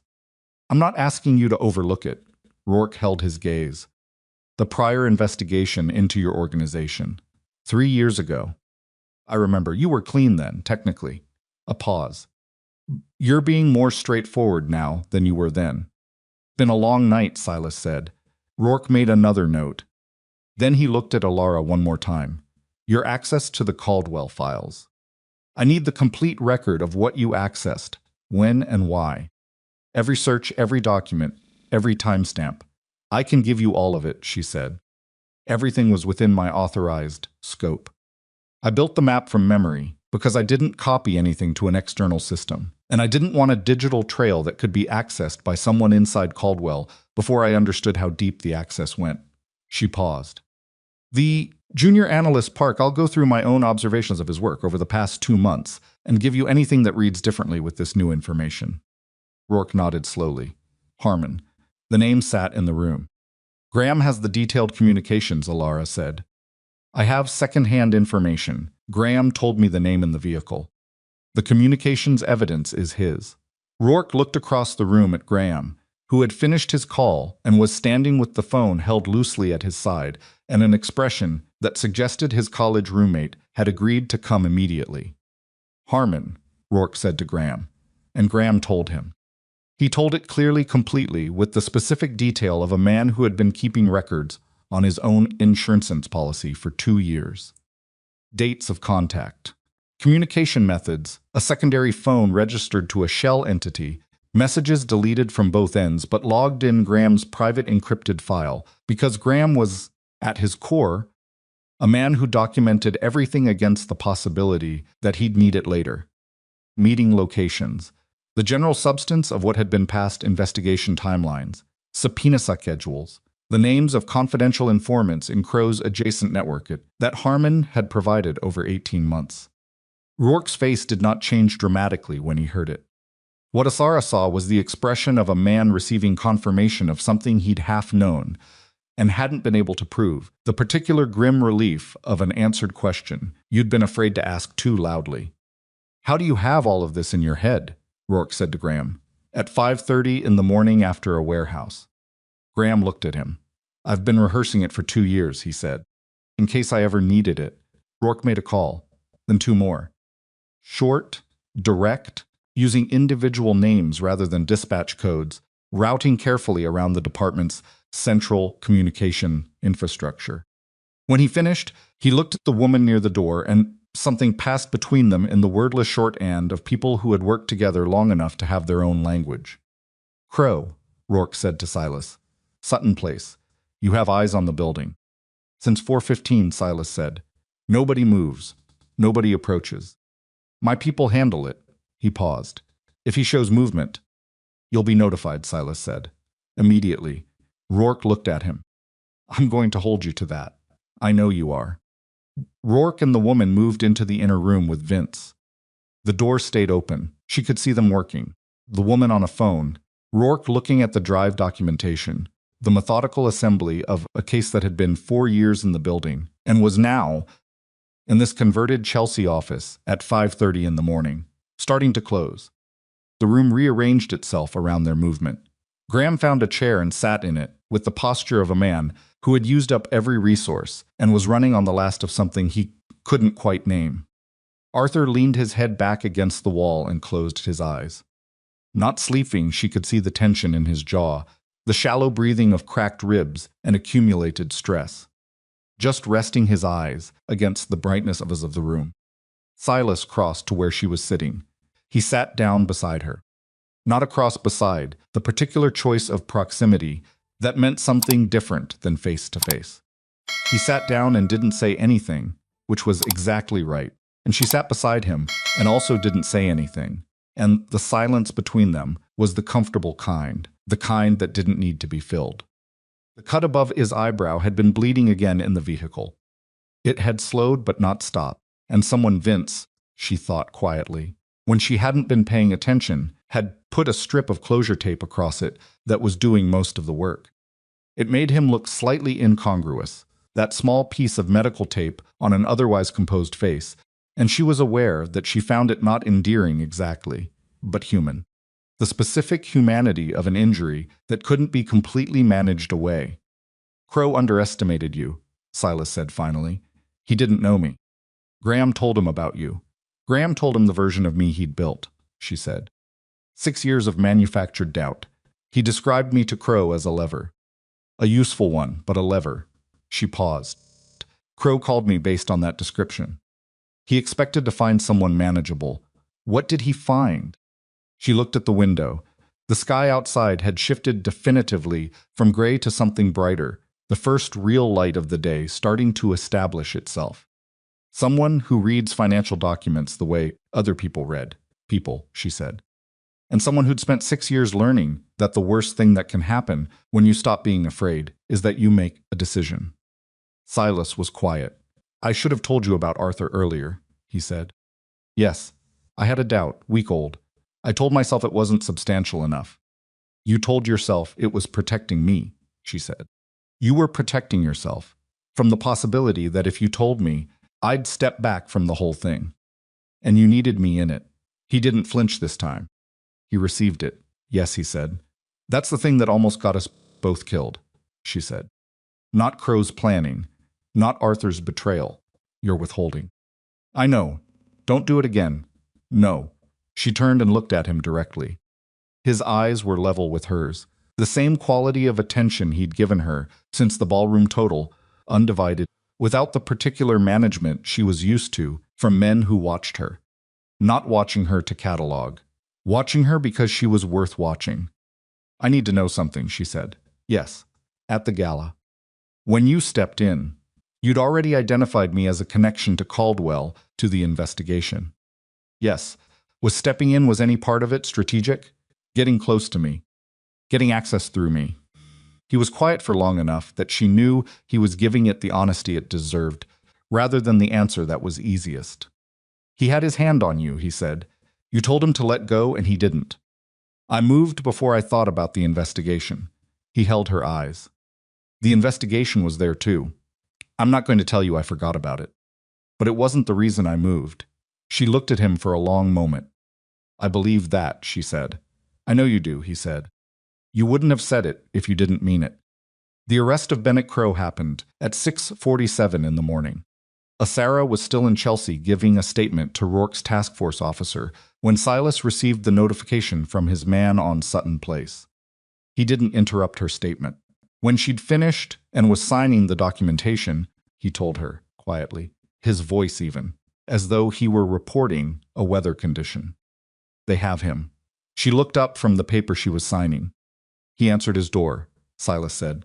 Dressing gown. He didn't run. She thought about that for a moment. A sound like green wood splitting.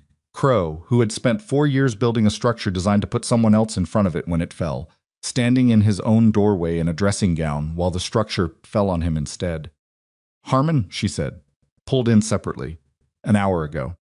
Rourke's team, not the department's regular units. She nodded, set the pen down, looked at the signed statement in front of her, 3.5 pages of precise dated, sequential accounting of everything she'd found and done and witnessed. She felt not triumphant. She'd been expecting to feel triumphant and found something quieter and less convenient.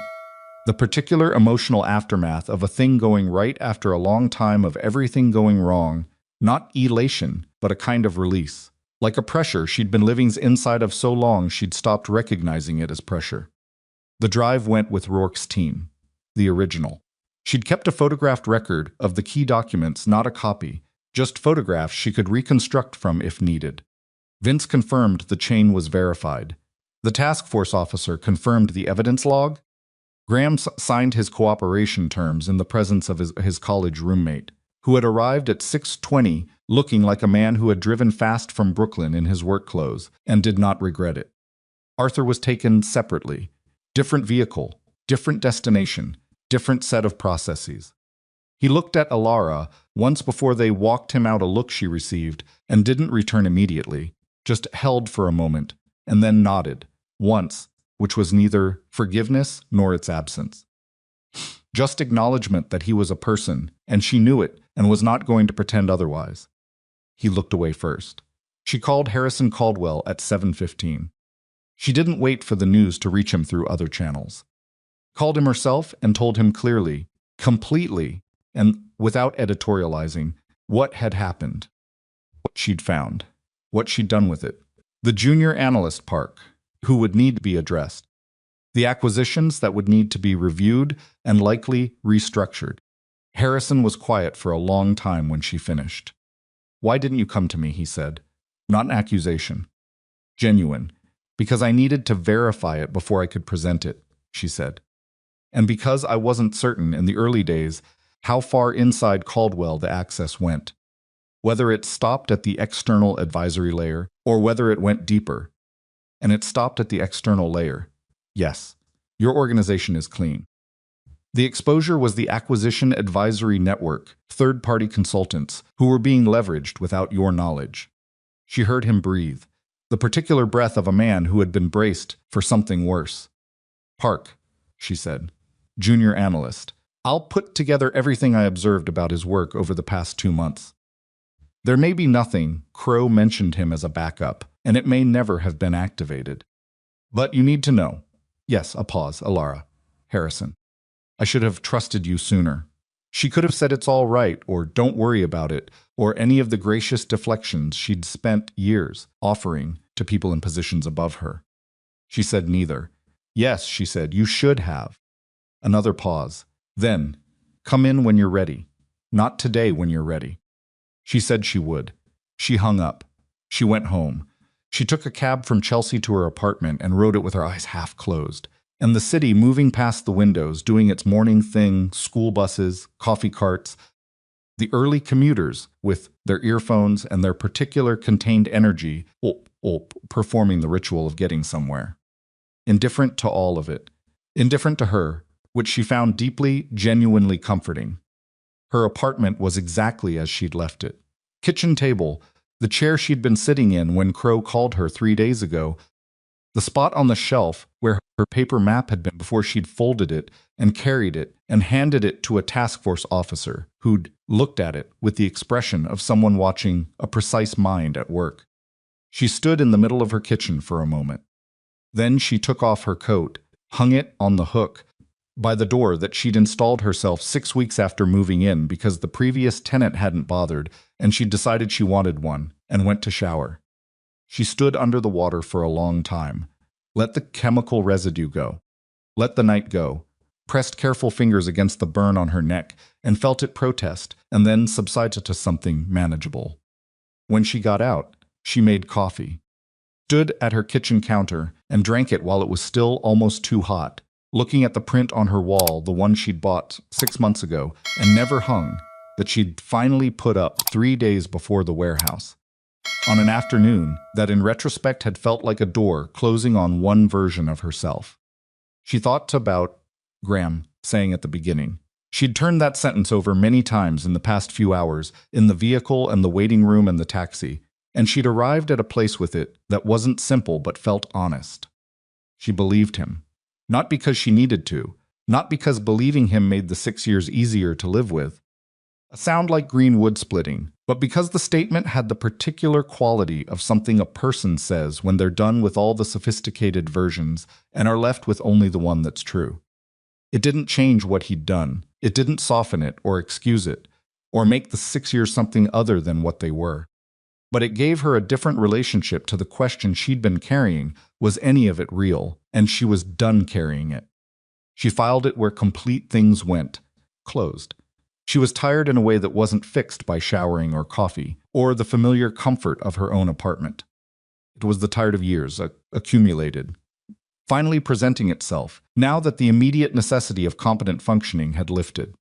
She sat down at her kitchen table and felt it fully, which was a choice she could have pushed through, kept moving, found the next task to organize herself around. She sat instead and let the tired be what it was, and didn't perform composure for anyone, because there was no one in the room. She thought about Silas's hand in the fog, the particular quality of that grip not clutching, holding two different things. She'd thought about that difference at odd moments since the warehouse. It was the clearest image she had of him, clearer than anything from the ballroom or the coffee shop or the waiting room, just a hand in chemical fog and red emergency light, large and steady, looking at her without stopping looking. She got up and called her sister. Her sister Maya was 41 and lived in Philadelphia and had a particular gift for knowing when Alara was performing fine versus actually being fine, a gift that Alara had found alternately irritating and essential for the past 3 decades. Maya answered on the third ring. "It's in the news," Maya said immediately. No preamble. 6 separate outlets in the last hour. I'm okay. You're at home? I'm at home. Alone? Yes. Maya was quiet for a moment. Then tell me the true version. Not the one that edits out everything you decided was too much to put on me. Alara sat back down at her kitchen table. She told her. Not the structural version she'd given Rourke. Not the professional summary she'd given Harrison.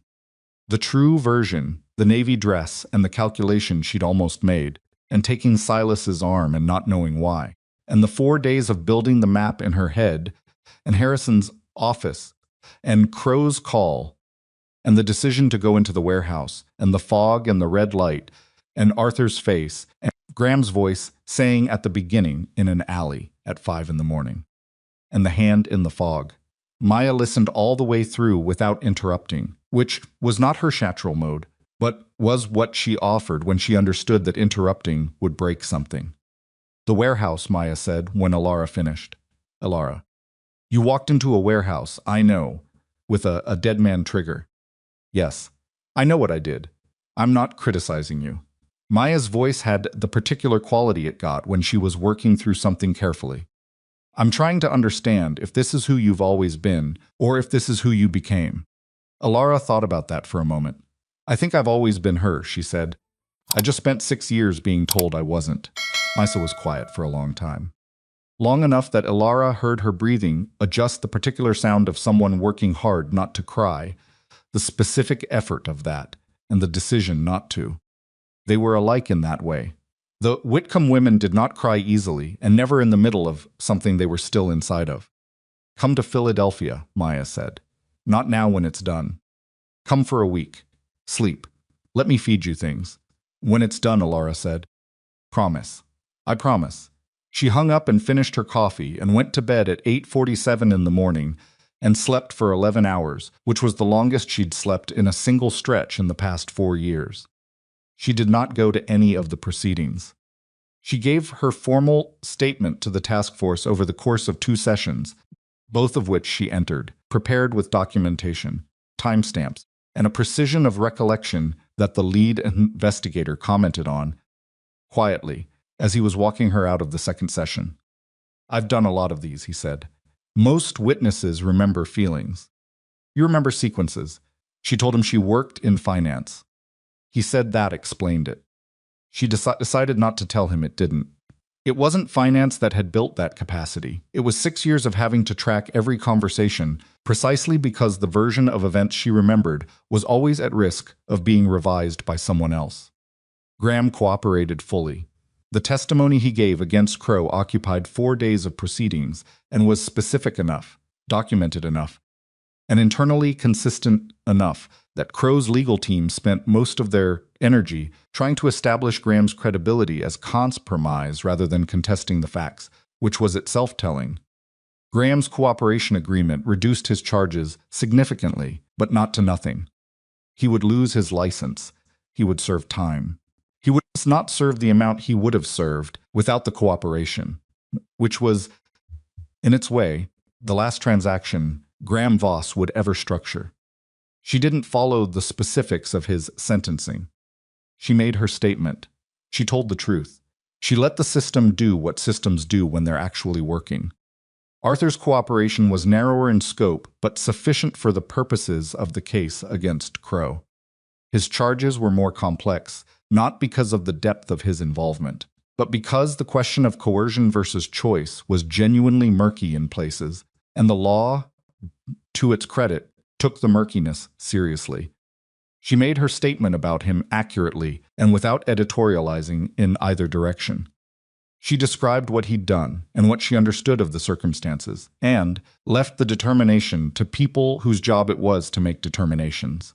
She thought about him sometimes, not with anger by the time it settled, with something like sorrow for the particular human trap of being leveraged into a small compromise, and then another, until the compromises have you and you've lost the thread of the version of yourself who wouldn't have made them. She had been leveraged into a different kind of smallness, and she understood, in a limited but genuine way, how that happened to people. It didn't make what he did acceptable, but it made it comprehensible, which was not the same thing, and she knew the difference. Bennett Crowe was indicted on 18 counts. The trial was long and extinct counts, and generated a significant volume of financial press coverage that Alara read with the detached interest of a professional reviewing someone else's work. His legal team was formidable. Rourke's case was more formidable. Arthur's testimony on the internal structure of the scheme, combined with Graham's testimony on the legal mechanisms, combined with the documentary chain on the drive, combined with the independent verification of the ownership entities through Vince's external cross-referencing, combined with all of it, the case was, in the language of Rourke's task force officer, tight. She resigned from Caldwell Capital on a Tuesday morning in early spring. She sat in Harrison's office and told him she was resigning, and he looked at her with the expression of a man who had known this was coming and had hoped he was wrong. "I know," he said. "I've been thinking about what I actually want," she said. "Not what I'm good at. What I want. And Caldwell isn't it. Caldwell was the right place for the past 8 months," she said. "It gave me access and stability and a reason to be in rooms that mattered. But I was brilliant and invisible here." She held his eyes. "I'm done with invisible." Harrison was quiet for a moment. Then he did something she hadn't expected. He stood up and extended his hand, and when she shook it, he held it for a moment longer than a standard handshake and said, "Whatever you do next, do it like you walked into that warehouse. Because that's the version of you that belongs in front of something." She didn't know what to say to that. She said, "Thank you," and meant it, and walked out. The Blackthorn Foundation board contacted her through an intermediary. Not Silas, she'd been told and believed, that he had removed himself from the process entirely. The intermediary was a woman named Constance Adler, the board chair, 70 years old and efficiently direct, in a way that Alara found immediately genuinely refreshing. "I understand you've been thinking," Constance said in their first phone call. "I have." "Good.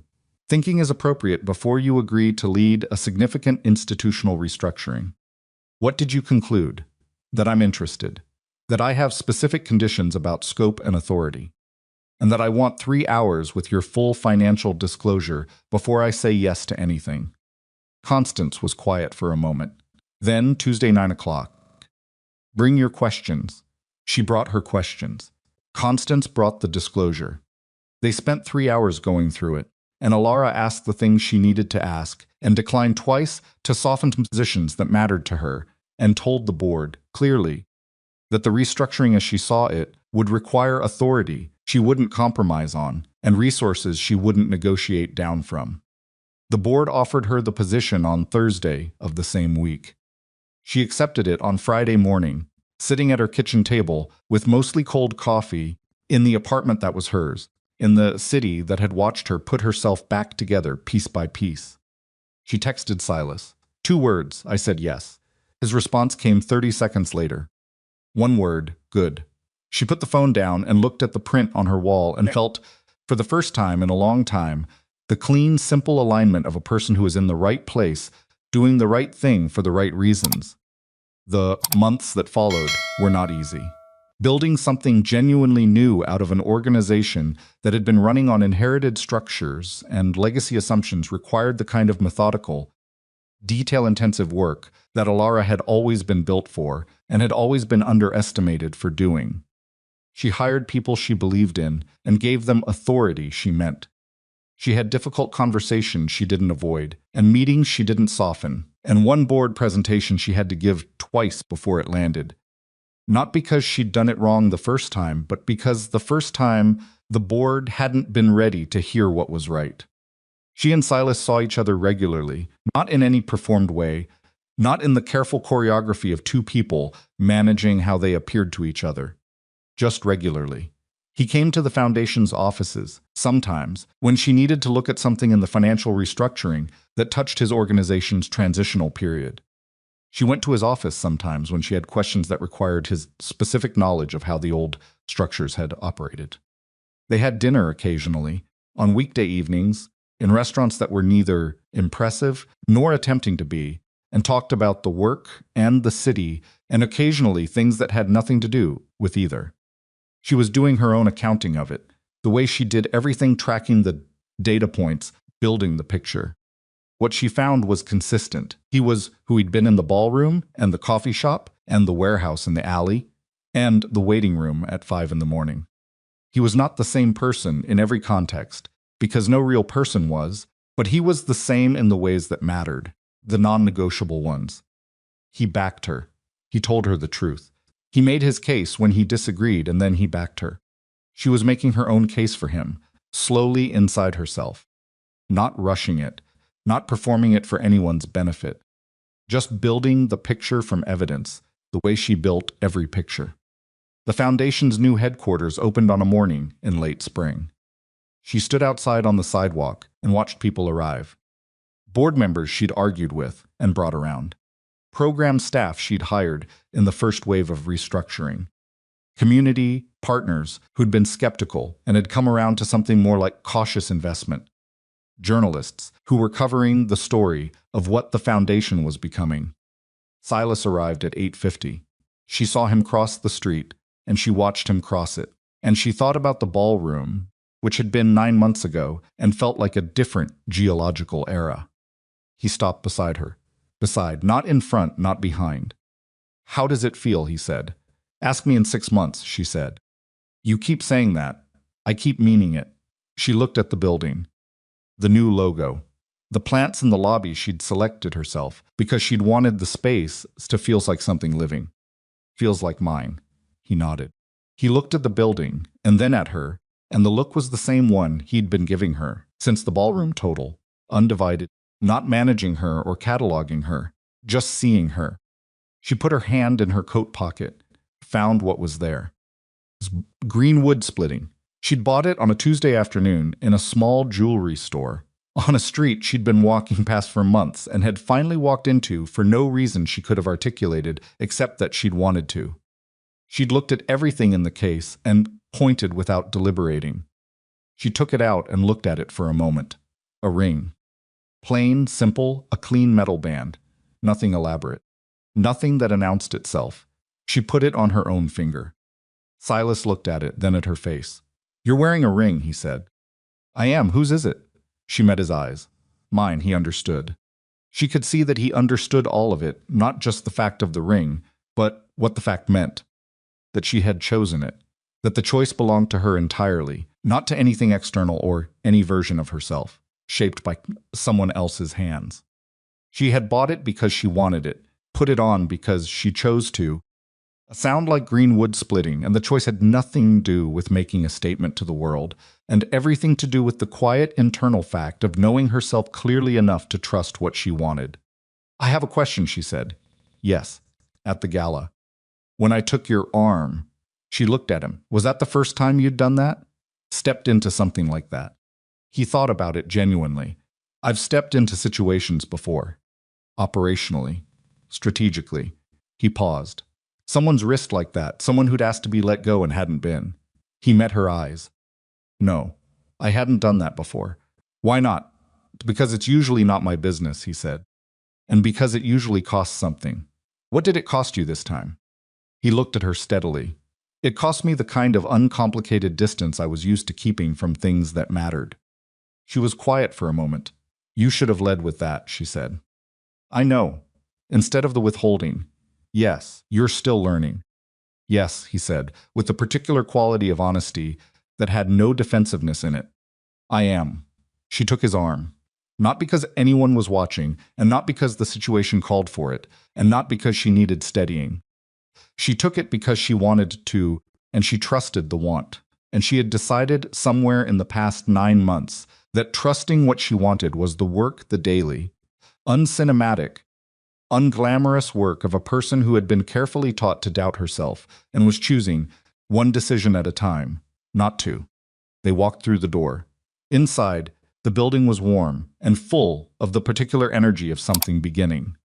Voices overlapping, people finding each other across rooms, the sound of purpose assembling itself. She let go of his arm and moved into the room, because the room was hers to move through, and she had people to talk to and work that was already in motion. Silas stayed, not shadowing her, not managing her presence. Just present. In the room, the way he was in rooms, occupying the space without performing it. Available without insisting on being needed. She crossed to Constance, who took her hand and said something about the months ahead that Elara received and meant to honor. She spoke to 3 program directors and 2 board members and a journalist, who asked her to describe what she'd built here, and to whom she said, without pause, an organization that does what it says it does, and pays what it says it pays, and treats the people it serves as the primary stakeholders, rather than the secondary ones.